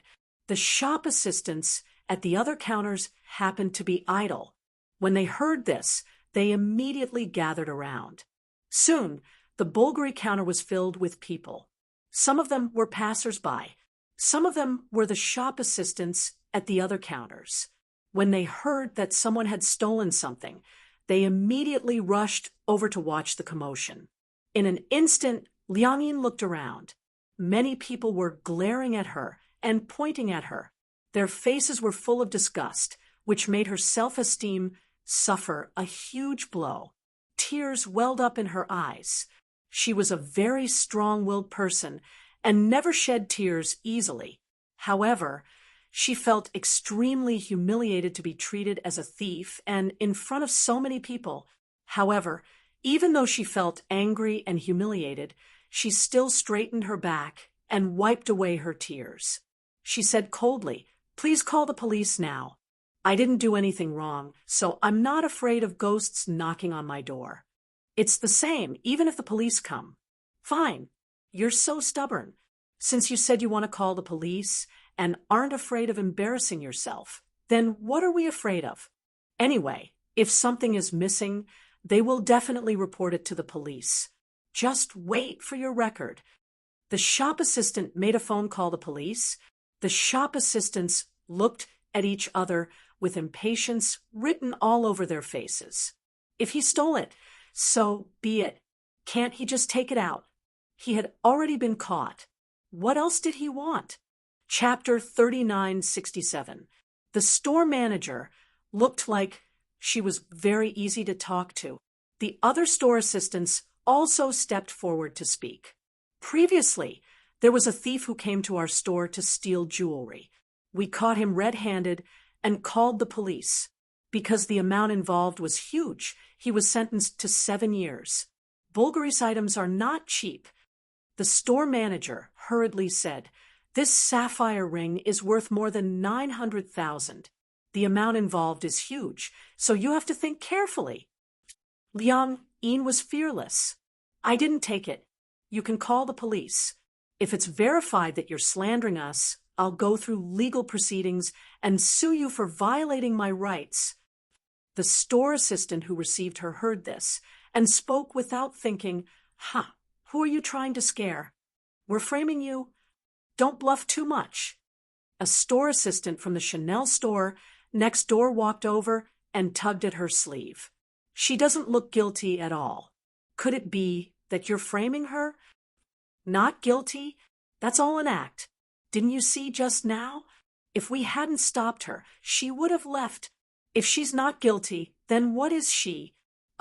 Also, you didn't see how she trembled when she heard that we were going to do a body search.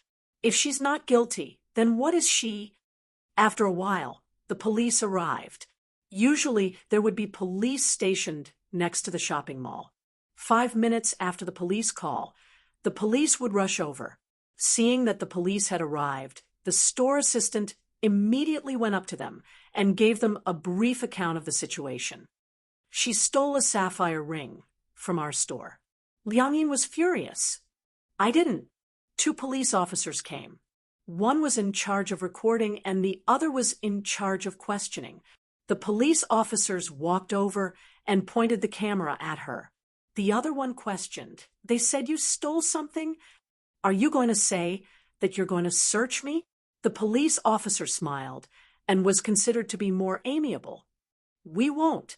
We don't have a search warrant, so we don't have the right to do a body search."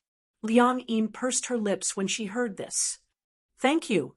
The store assistants couldn't sit still when they heard this.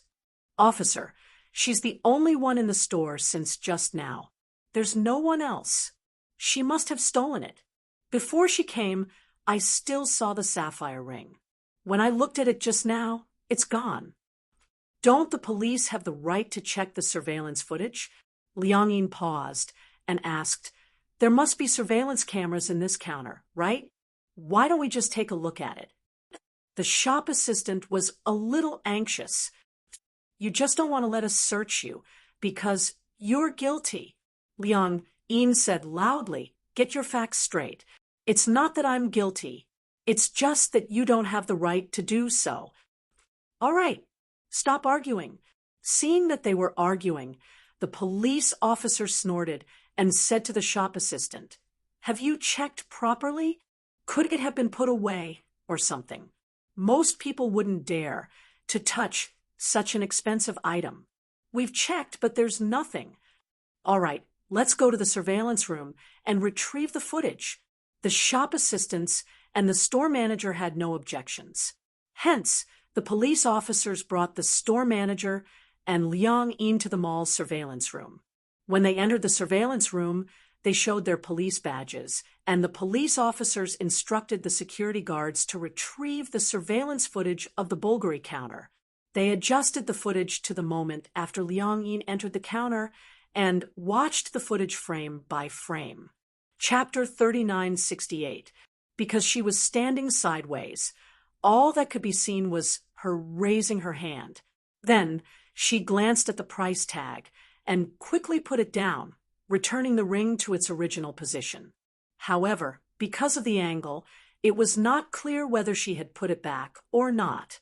Seeing this, the store manager started to make a big fuss about it. "So you did touch this ring?" Liang Yin was naturally honest. "I saw it because I thought it was pretty. But when I saw the price tag, I thought it was too expensive. I was afraid that I would damage it, so I put it back." The store manager was obviously convinced that she had stolen something. "From this angle, who knows if you really put it back or not? We only saw you pick it up, but we didn't see you put it back. Look," the store manager pointed at the screen and said, "You're obviously bluffing. Actually, you didn't put it back, did you? Actually, the item is still on you." Liang Yin was furious. "How would I know where the surveillance cameras are?" "Maybe you've overstepped the mark? Don't be unreasonable. Aren't you obviously trying to search me?" Liang Yin was obviously exasperated as well. "Let me tell you, if you want to search me, I won't give it to you." The store manager was furious when he heard this. He pointed at her and complained to the police officer. "Officer, take a look. Take a good look. What's with her attitude? She's not cooperating with the investigation at all." Liang Yin retorted, "Am I a criminal? Why should I cooperate with your investigation?" The police officer chided, "Both of you stop arguing. Calm down. This matter couldn't be concluded based on just a few actions. Aren't you pushing it a little too far if you want to convict her like this?" As he spoke, the police officer turned around and advised Liang Yin, "Miss, I'm sure you've seen the video. Indeed, from this angle, we couldn't have seen you put the item back in its original position. Of course, we don't have the right to search you, but if you're willing to cooperate with us, you can prove that you're innocent. What's wrong with that? Let us check your belongings. If you really don't have anything, you just have to cooperate with us to make a statement, and you can go home. Nothing will happen." Liang Yin insisted, "I'm only following the rules. Unless you have a search warrant, I promise to cooperate with you. If not, no one has the right. This is also my right. You have no right to violate it." The store manager panicked. Stop putting on an act. Don't you know whether you took it or not? Quickly take it out. Although this sapphire ring wasn't the most expensive one in the store, it was still worth a few 100,000 yuan. If it disappeared for no reason, the store manager would also be held responsible, and he would lose his golden rice bowl. Of course she was anxious. She might even have to pay for it. How could she afford something that cost hundreds of thousands? As a result, his emotions began to rise. Liang Yin's attitude was still firm. Give up. Do you think I'm the kind of person who would humiliate myself? I'm clearly innocent, so why should I be searched? Only criminals are searched, right? The store manager also clamored, if you're innocent, then why do you look so guilty? Just take out your belongings for us to see. If you really don't have anything, who would be willing to waste time on you? Chapter 3969. Liang Yin was furious. She pursed her lips. She wanted to cry, but she held it in and swallowed her grievances. If she were to show weakness in front of such a person, that would be the greatest insult to her. The two of them continued to waste time. The police were in charge of looking at the surveillance footage.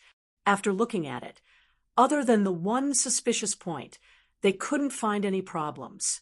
They were at their wits' end. Could it have fallen into a corner? The policeman proposed such an idea. The store manager immediately said, "That's impossible. There can't be a blind spot." Liang Yin retorted, "Who knows if you stole it?" The store manager retorted angrily, "Watch your mouth." Liang Yin ignored her and sat down on the chair with her back, facing the store manager. She didn't say a word. No matter how the store manager tried to provoke and humiliate her, she tried her best to look indifferent. Soon, the regional manager rushed over. When he heard that a ring was missing, he appeared anxious and reprimanded the store manager. "Why is a ring missing all of a sudden? What's going on?" The store manager pursed her lips and gestured at Liang Yin, who was sitting at the table. She said sarcastically, "I suspect that she stole it." The regional manager glanced at Liang Yin and threw a question at the store manager. "Do you have any evidence?" No, that's bullshit tea. The regional manager said harshly, "If this ring is gone, you can pack your bags and get lost. I can't protect you anymore." The store manager bit her lip and watched the regional manager leave. When she looked at Liang Yin again, her eyes were filled with resentment. "It's all your fault." Without any warning, she suddenly pounced on Liang Yin and gave her 2 tight slaps on the face without any explanation. "You must have stolen it."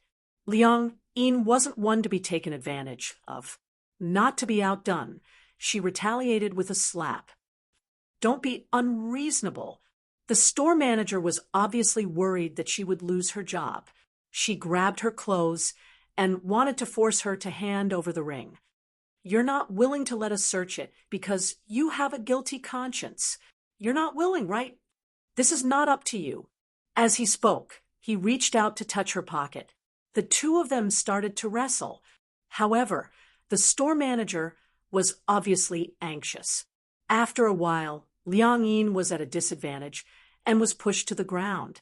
Her hair was messy, and she was in a sorry state, covering her burning face. She still stubbornly refused to shed a single tear. The police hurriedly came up to stop them and finally separated the two of them. The store manager shouted, "Officers, she's the thief. Take her back to the police station for investigation. Search her body. I guarantee you'll find something." Liang Yin's eyes were red as she glared at her fiercely. Once again, she explained hoarsely, "I didn't."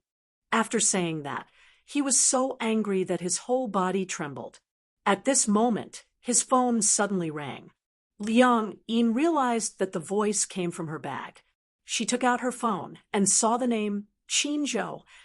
At that moment, for some reason, tears fell helplessly from her eyes. "Cry. You're still crying." What right do you have to cry? Liang Yin ignored her. She didn't want to pick up Qin Zhou's call. After all, she was in such a sorry state, and she didn't want him to see her in such a sorry state. However, Qin Zhou called again. Liang Yin guessed that something must have happened, so she picked up the call. Chapter 3970. Liang Yin held her breath, but didn't say anything. However, Qin Zhou sensed that something was amiss from her heavy breathing. What's wrong? Are you crying? Liang Yin knew that she couldn't hide it any longer. She covered her mouth and choked out, I'm fine. Qin Zhou was sure that she was crying. He knew that she had been wronged. His tone wasn't anxious as he asked gently, What happened? Tell me. Liang Yin didn't want to talk about it. However, Qin Zhou was very capable. His tone was gentle and extremely patient. Soon, Liang Yin's psychological defenses were completely broken. I didn't steal anything, she choked out. I really didn't. Why don't you believe me? Qin Zhou finally felt a little nervous. Where are you? I'll come over right away. Seeing that she was stammering, the store manager didn't think twice before snatching her cell phone and speaking into the microphone. Hello, I'm the store manager of the Bulgari counter. May I know how you are related to her? Liang Yin panicked and reached out to snatch her cell phone back. However, the next second, she heard the store manager's suspicious tone. Are you her boyfriend? Boom. It was as if something had exploded in her head. She widened her eyes in shock. Qin Zhou, what did he say over the phone? He claimed to be her boyfriend. She found it hard to believe. In any case, come over here. Your girlfriend is suspected of stealing jewelry and is being detained by the police. The store manager told him the address. 20 minutes later, Qin Zhou arrived very quickly. He had been driving past the department store and had wanted to ask Hua Jin and Liang Yin out for dinner to discuss the contract signing.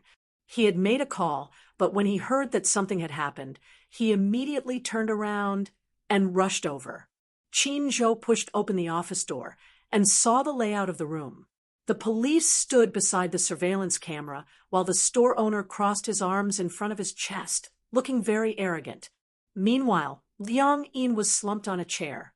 Her messy hair covered half of her face, and her expression couldn't be seen clearly. However, she was curled up and looked very lonely, like a frightened rabbit. When the store manager saw Qin Zhou, he was shocked. Qin Zhou was wearing a suit. Anyone with a discerning eye could tell at a glance that he was an elite. He was handsome, tall, and had an inviolable aura. For some reason, his appearance made the store manager feel a little guilty. Was this her boyfriend? He seemed to be a wealthy and respectable person. With such a boyfriend, the suspicion of stealing was not high. However, there were also rich people who stole things. Perhaps this woman had some special fetishes.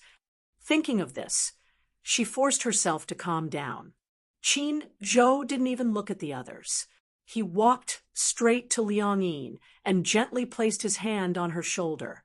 Liang Yin's shoulders trembled slightly. She finally raised her head and looked at Qin Zhou. Tears welled up in her eyes, but they refused to fall. She didn't dare to look at him, afraid that he would see her in such a sorry state. Qin Zhou raised his head and finally glanced at the others. He snorted coldly and said, "Can anyone explain this to me?" Just as the police were about to say something, the store manager beat them to it and explained the ins and outs of the matter clearly. When Qin Zhou heard this, he sneered, obviously disdainful. Chapter 3971. The store manager was speechless. "Very well," Qin Zhou said politely. "Get your manager here." "Our manager." The store manager said, "Chase our regional manager away." "I didn't mean the regional manager." Qin Zhou said again, "Get your general manager here." The store manager said tactfully, "We don't have the authority." Qin Zhou smirked. "Oh, is that so?" He sent a text message. After about 10 minutes, the general manager of the mall rushed over. "Aya, I was wondering who it was. So it's CEO Chin. What can I do for you, Boss Chin?"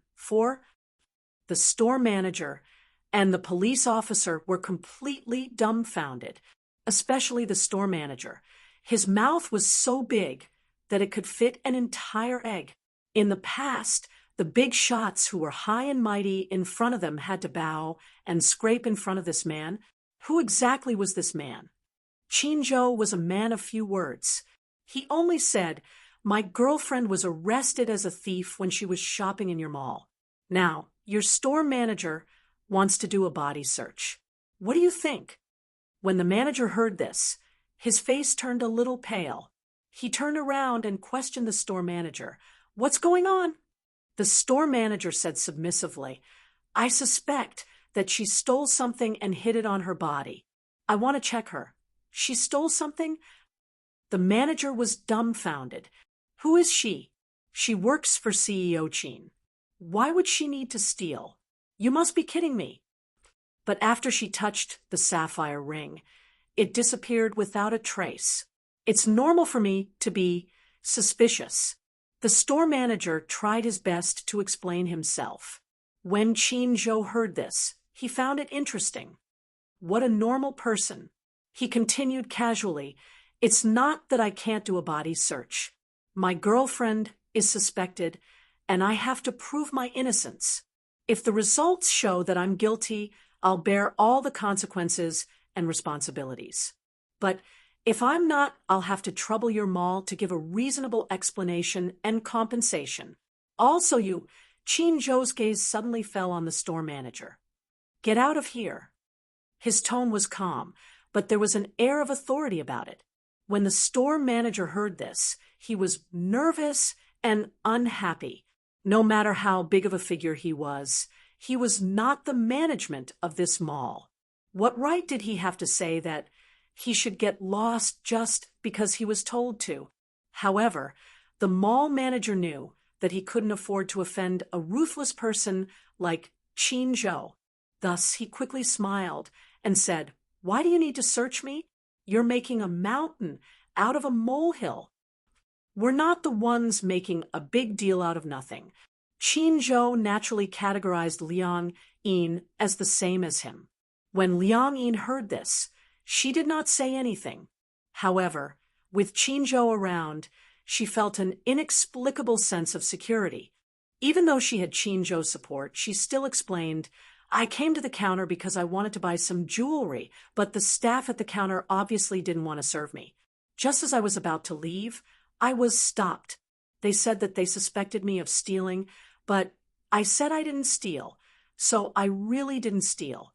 If I had stolen, I wouldn't have been able to get away with it. If it's not mine, I shouldn't take it. Even a child knows this." After a pause, she continued, "Similarly, respecting a person's character and dignity is a basic principle. Doesn't your mall have this basic principle?" This was a serious matter, but it was a human rights issue. Chapter 3972. This was a serious matter, but it was a human rights issue. The manager did not dare to be negligent. Although Chin-jo had said that he was willing to be searched, the problem was, did he dare to? Chin-jo's gaze was cold. If one were to use an idiom to describe the expression on his face, it was frighteningly gloomy. It was a kind of coldness that Liang-in had never seen before. When Chin-jo said that she was willing to cooperate with the search, she didn't feel sad at all. She knew that Chin-jo wouldn't let her suffer any losses. At that time, if he was really searched, not only would the store manager be fired, he would also lose his official position. Even if this woman really stole hundreds of thousands of yuan worth of jewelry, he would not dare to search her. If he really found something, he would offend Chin-jo even more. Hence, the manager naturally wanted to turn the tide. "CEO Chin, this is our fault. We are very sorry that this lady had a bad shopping experience. We will definitely improve our service standards in the future. At the same time, We absolutely believe that this lady is absolutely innocent. We will definitely not do a body search. Please rest assured." The store manager was hesitant, but, "Manager, shut up." The manager turned to her and scolded, "You work at the Bulgari counter, right? As the store manager, don't you know the purpose of the counter? That is to respect the customers. How on earth did a person like you become a store manager? From today onwards, you are no longer the store manager of Bulgari. Pack your bags and get lost." The store shut up. The manager was afraid that she would speak too much and offend Chin-jo.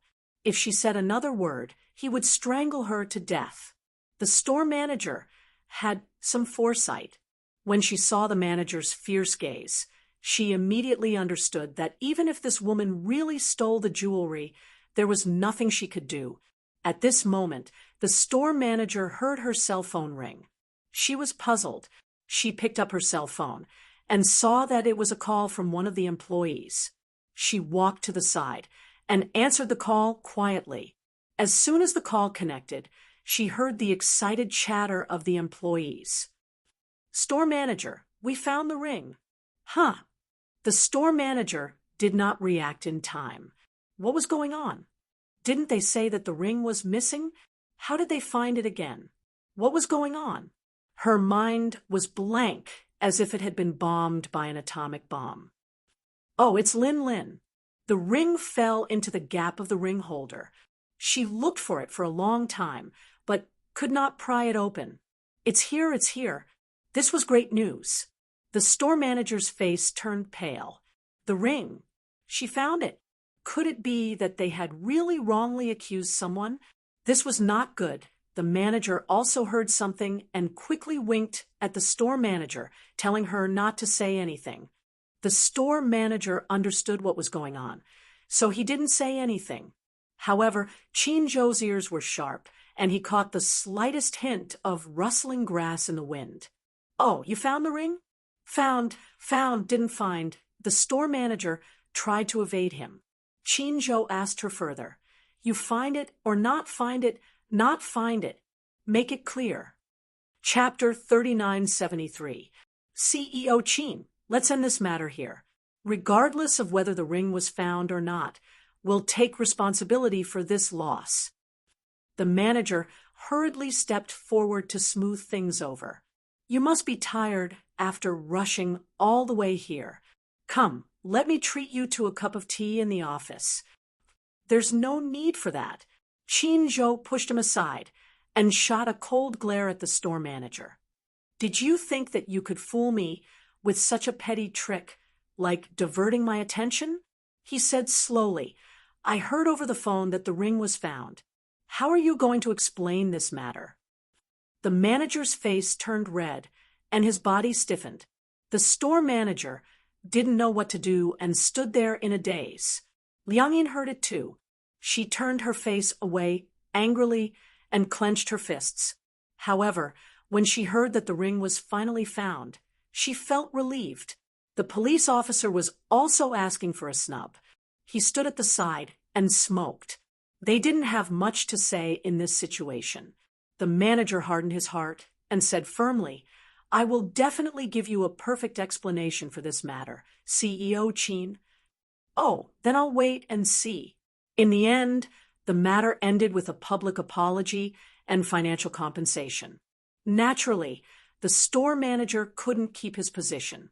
Even the manager had to bear the consequences of reporting the matter. Liang-yin didn't know how the matter was resolved. She sat in the reception room the whole time and was served good tea and snacks. The people in the public relations department were trembling in fear, afraid that they would miss out on anything. When Chin-jo came to pick her up and the two of them walked out of the mall, Liang-yin rubbed her red and swollen eyelids and smiled at him.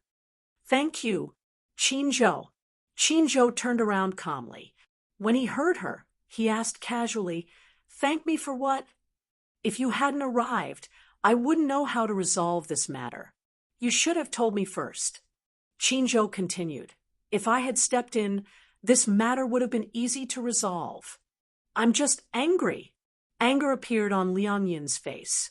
What right do they have to search me? I just feel that it's unfair that they thought I was a thief based on a one-sided view. Actually, a body search isn't a big deal to me. I just didn't want them to get away with it. Qinzhou smiled. You're extraordinarily stubborn. Liang Yin pursed her lips. She knew that she was a little stubborn.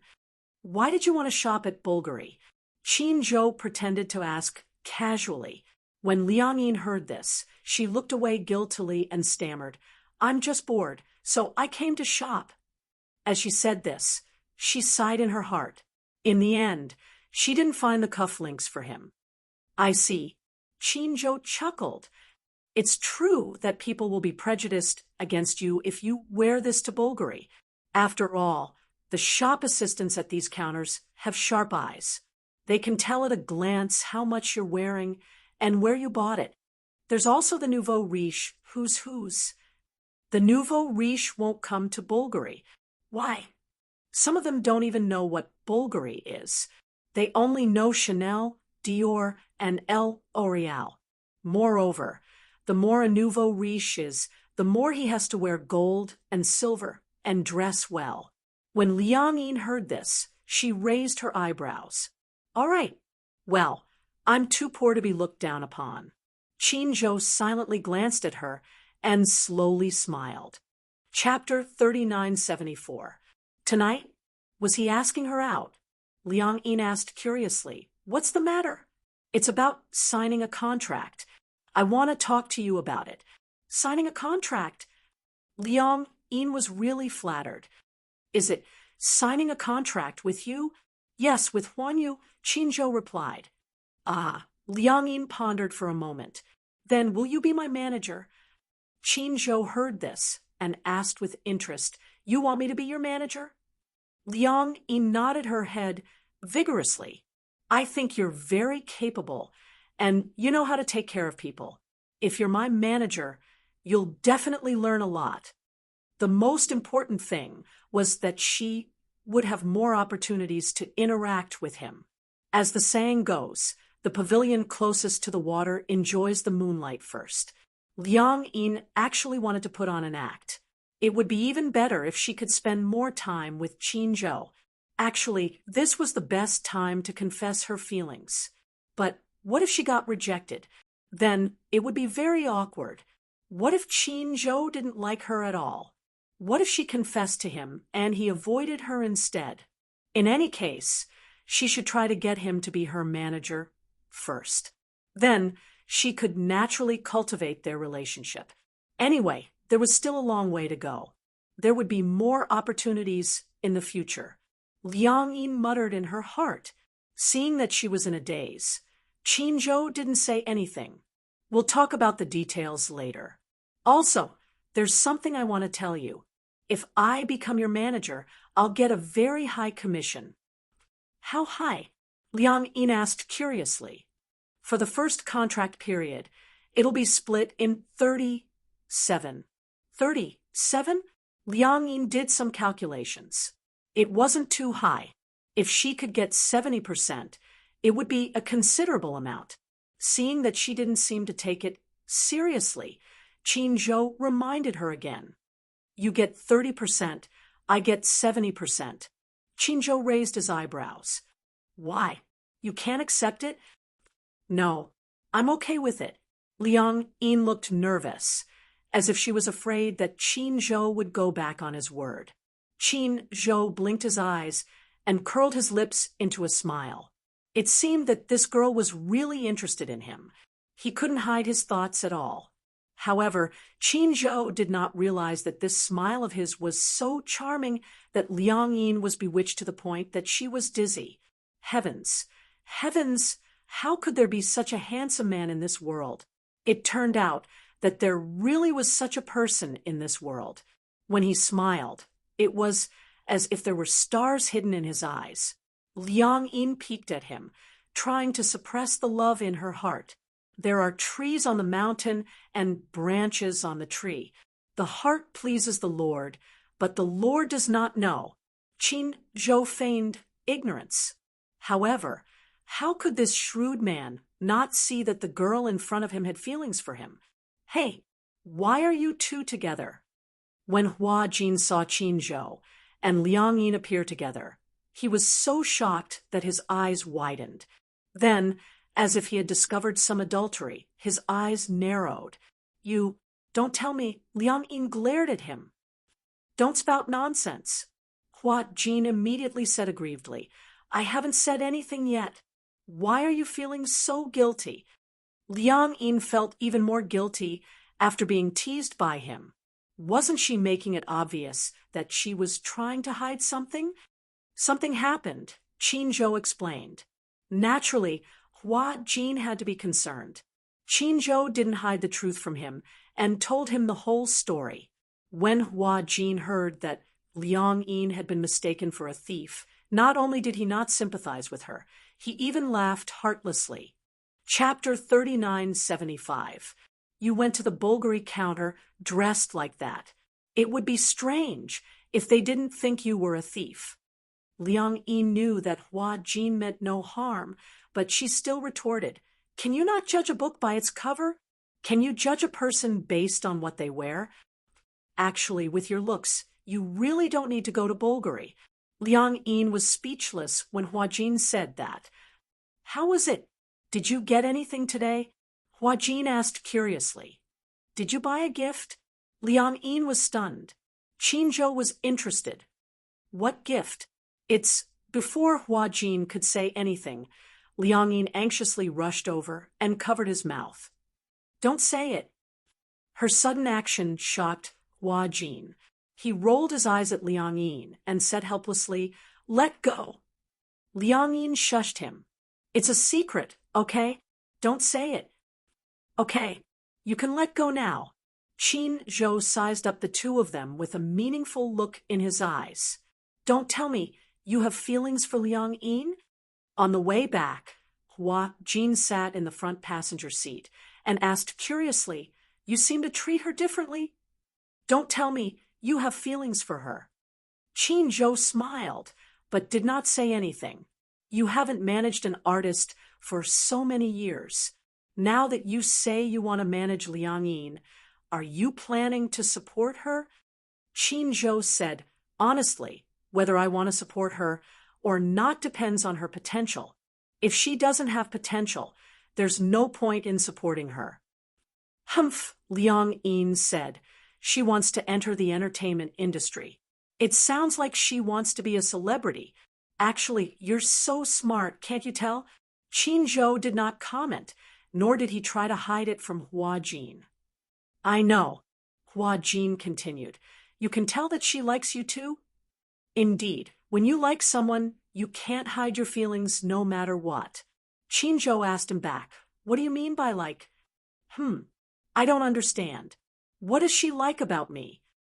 Qin Zhou seemed to be asking her, but at the same time, he seemed to be talking to himself. He really couldn't understand what Liang Yin liked about him. In the past, those women liked him, adored him, and chased after him because he had something they needed. Fame, profit, resources, and exposure. What they could offer was their own bodies. What Qin Zhou could give them was also what they needed. However, what about Liang Yin? What did she like about him? And what did she want from him? Qin Zhou was a very rational person. He was so rational that he would try his best to analyze the situation. However, he couldn't figure out what level Liang Yin's love for him was on. You're handsome, Hua Jin was the first to say. Nowadays, girls are picky about looks at first sight. You have the face of a celebrity who can debut. You must have left a good impression. Just based on looks? Qin Zhou couldn't help but smile. Just because of this reason, she can easily talk about love. She's really a young girl who hasn't grown up yet. Hua Jin rolled his eyes helplessly. To her, you're an old bull, and she's a young grass. She's still young. Moreover, Chapter 3976. Using rational thinking to explore something as irrational as love, is there a problem in itself? Qin frowned, but didn't say anything. Moreover, Qin, have you ever loved someone? Do you know what love is? Love isn't just because you have a woman and you've been together. That's love. Actually, I don't think you understand what it means to like someone at all. Hua Jin's words had a huge impact on Qin's emotions. He didn't count as love. Those women in the past didn't count as love. Qin came back to his senses and glanced coldly at Hua Jin through the rearview mirror. His tone was obviously unhappy. You seem to be unusually talkative today. Hua Jin also realized that Qin was impatient, so he laughed and said, I drank too much, don't mind me. Qin snorted coldly and didn't say anything else. It was dead silent in the car. For Qin, feelings should be a reason for an equivalent exchange. You give me a sense of security, and I give you warmth. To him, it was just a ritual exchange. The reason why people liked someone was purely because they were lonely. Therefore, they wanted to comfort themselves and fall in love regardless of their own safety. At the end of the day, humans were still selfish creatures. In order to give their feelings something to rely on, they wanted to find someone they liked at all costs to satisfy themselves. Therefore, Qin had always disapproved of things like feelings. He felt that the real sacred love was too marvelous and dignified to be praised by others. He didn't like to be superficial. The two of them were just looking for what they wanted under the guise of love. Hua Jin asked, Do you like her? Qin didn't say anything. Hua Jin bumped his arm and said, Answer my question. He asked in return, If someone likes you, must you reciprocate? Hua Jin laughed and quickly tried to distance himself from her. I didn't say that. Qin smiled. I don't think I like her. I just feel that she's a little interesting. Sometimes, I also feel that she's very cute. For many years, he hadn't had such a girl who brought him a different kind of joy. Hua Jin snorted and said, If you don't like her, you should break up with her as soon as possible. Based on my understanding of her, she's such a coward. She would never confess to you so early. If this situation continues, she might spend a few years of her youth on you. If you don't like her, don't waste her time. However, I feel that feelings can still be nurtured. I feel that Liang Yin isn't bad. Qin hissed. So, are you trying to matchmake us or dissuade us? I didn't say anything. It's your decision. I'm just a bystander. As he spoke, Hua Jin said enviously, It's so nice that there's still such a simple-minded girl in this world. If you like someone, you'll like him. You'll like him silently, and your heart will fluctuate because of his every move. I haven't felt this way in a long time. Unrequited love was the truest feeling in the world. She liked him. Perhaps because of his smile, the world would suddenly become bright and sunny. Perhaps because of his words, the world would become stormy. Chapter 3977. When Qin heard this, his gaze went blank for a moment. Liang Yin returned home, took a shower, brushed her teeth, and lay on the bed. She opened the gift box on the stool, and inside were 3 pink champagne roses. These were the flowers that the restaurant had given her for dinner, and Qin had given them to her. To her, these were undoubtedly gifts from Qin. She took a vase from the balcony. After washing it clean, she put in some nutrient soil and filled it with water. Then, she carefully placed the 3 champagne roses into the vase. This was the first time in her life that she had received flowers from someone. Even though she knew that roses like these were hard to grow and would wither easily, she still couldn't bear to throw them away. Instead, she took care of them carefully. She placed them on the windowsill. She leaned on the table and stared at the blooming roses in the vase in a daze. This was the time when the roses were at their most beautiful. She was mesmerized for a moment. The next day, she rushed to the set to sign in. As Qin Zhou had arranged for her to join the set, the crew members were especially enthusiastic about her. After arranging for her to stay in a hotel, she was pleasantly surprised to find that she was staying in the room next to Hua Jin's. They were neighbors again. This was good. At least, staying next to Hua Jin meant that they were more familiar with each other. On the set, to her, everything was unknown and unfamiliar. Although she had acted for Hua Jin before, now that she had returned to her role, the experience was different. After putting away her luggage, she took out the vase from the tightly wrapped plastic bag and carefully placed it on the windowsill, trying to let it bask in more sunlight. The doorbell suddenly rang. Liang Yin turned around in confusion, thinking that it was Hua Jin. She immediately went up and opened the door, only to see a stranger. No, she was sluggish for a few seconds before she reacted quickly. She recognized the man in front of her as the general manager she had seen at the department store yesterday. "Why are you here?" Liang Yin's face quickly revealed a conflicted expression. It was obvious that she was still brooding over what had happened yesterday. She wasn't a petty person, but she wasn't a magnanimous person either. She would easily throw the unpleasant matter to the back of her mind. Liang Yin asked impatiently, "What are you doing?" "Miss Liang, hello. It's like this. For yesterday's unpleasant matter, we would like to sincerely apologize to you once again. This is a small token of our appreciation. We hope you can accept it." As the manager spoke, the assistant behind him respectfully presented a gift box. The assistant opened the gift box and saw that the exquisite packaging was covered with a thick layer of pink rose petals, and in the middle lay a small but extremely bright jewelry box. The reason why it was described as resplendent was because the surface of the box was inlaid with sparkling and translucent crystals. Liang Yin looked at them suspiciously. "What's this?" "This is a small gift from us. We hope you'll accept it. Intentions? You'll know when you open it." Liang Yin carefully opened the box, only to see a pile of purple pearl earrings inside.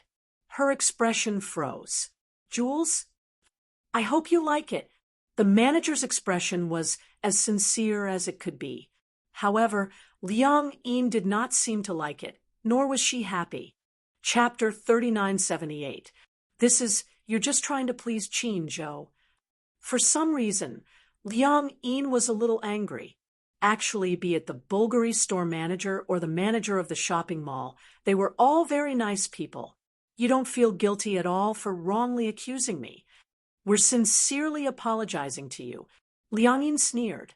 "Humph, you're apologizing because you're afraid of Qin Zhou. You're afraid that he'll catch up with his drama.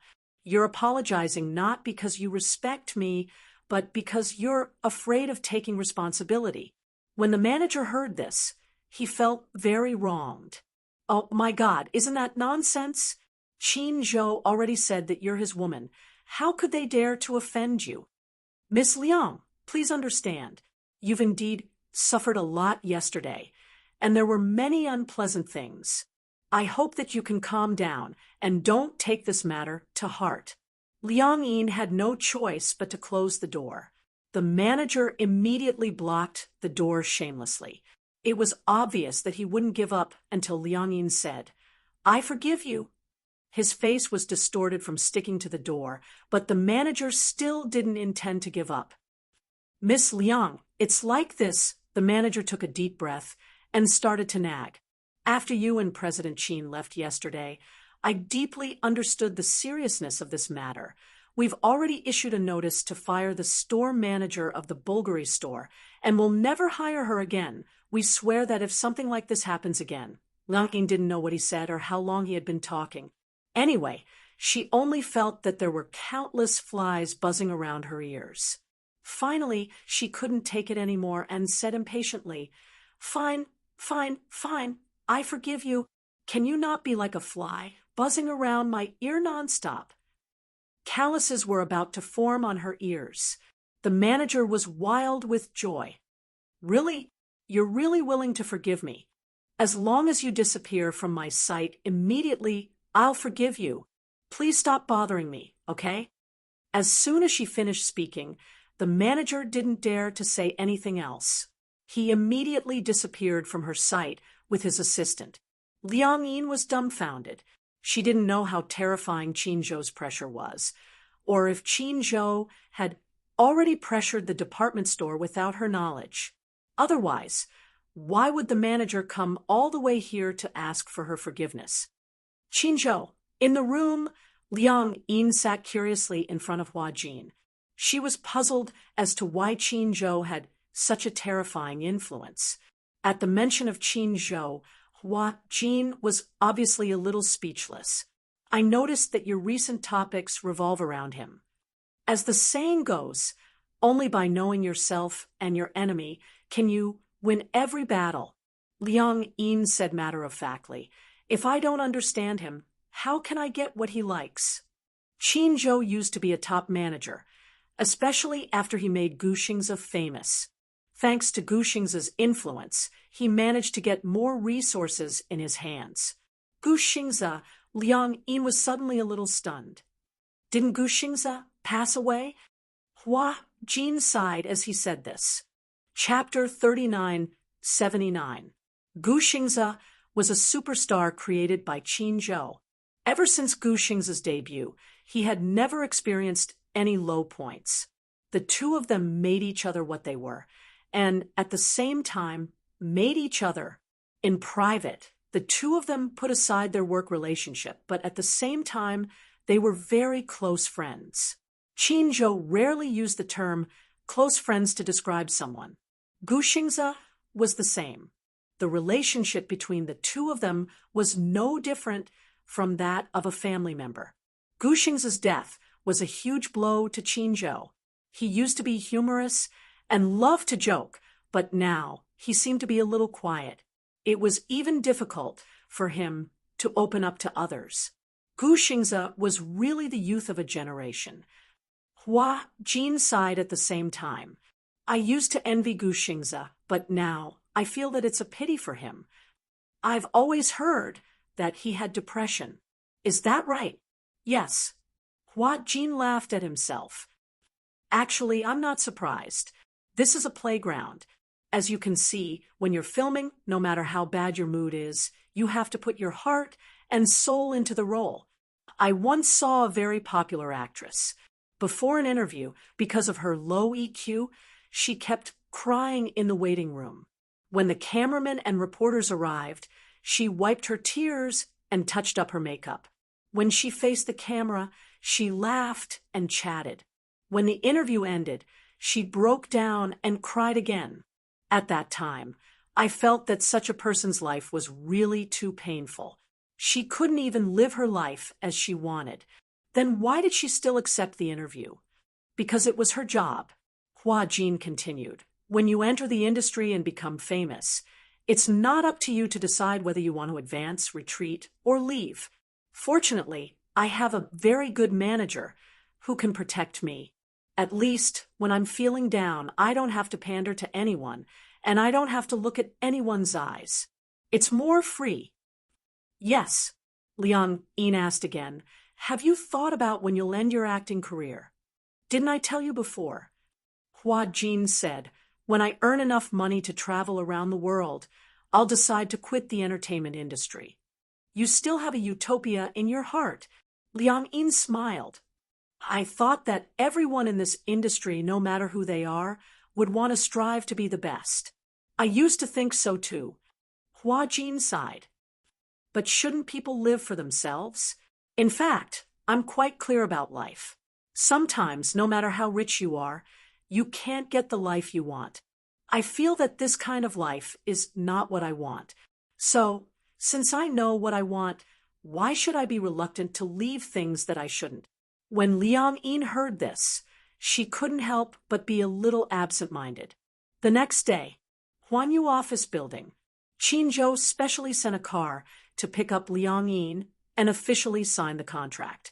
In the conference room, Qin Zhou and a few of Huanyu's higher-ups were all present. Liang Yin sat down, and Qin Zhou let her have a look at the contract. Liang Yin also looked at it carefully. When she reached the revenue-sharing part of the agreement, she was a little surprised. Qin Zhou had signed a 50-50 split with the company. Didn't you say it's a 30-70 split? Qin Zhou smiled and asked, didn't I also say that I won't personally manage artists anymore? Liang Yin was stunned for a moment before she suddenly laughed. You don't keep your word. Chapter 3980. You're going back on your word. You're still pretending to be innocent. Qin Zhou was annoyed and put out his cigarette. Is there a problem? You can bring it up now. After all, we haven't officially signed the contract yet.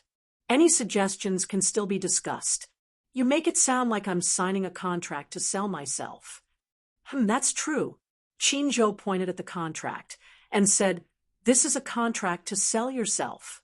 I'm only concerned about one thing, Liang Yin asked tentatively. If I want to fall in love one day, can I be free to do so? Qin Zhou smiled and said meaningfully, that depends on who it is. Looks like it's really an overbearing contract. You don't even have the basic freedom to fall in love. Qin Zhou snorted. So, it's not too late for you to back out now. Liang Yin pursed her lips and smiled, but she didn't say anything. Instead, she grabbed the pen and signed her name directly. At the same time, she pressed her thumbprint. Qin Zhou suddenly asked, why do you want to enter this industry? Liang Yin raised her head and looked at him seriously. She answered honestly, I just want to become a better woman. Only by becoming better could she be a match for him. She couldn't muster up the courage to confess because she felt that she didn't have the confidence to be in a relationship with such a good man. Only when they were on the same level could their relationship last longer. Liang Yin felt that she wasn't good enough, so she wanted to work hard to become better. I'm done signing. Qin Zhou saw that she was done signing and took the contract over. He stamped the official seal and signed his name. A few of the higher-ups lowered their heads and looked down. They kept sizing up Qin Zhou and Liang Yin. At first, when they heard that Qin Zhou was going to make a comeback and manage an artist again, they were puzzled. After all, with Qin Zhou's current qualifications, it wouldn't be an exaggeration to say that he was highly respected in Huanyu. As an honorary director of Huanyu, he didn't need to manage an artist personally. However, when Qin Zhou mentioned that he wanted to sign Liang Yin, they were puzzled. What kind of artist would make Qin Zhou want to manage her personally? Hence, they wanted to see what kind of newcomer would make Qin Zhou personally come. In the end, looking at it, it seemed like it was not as shocking as they had imagined. In this industry, there were many stunning beauties. Huanyu's #1 actress, Yun Shishir, was considered to be in a semi-retired state. However, with her beautiful looks and heaven-defying acting skills, it was still difficult for anyone to shake her position.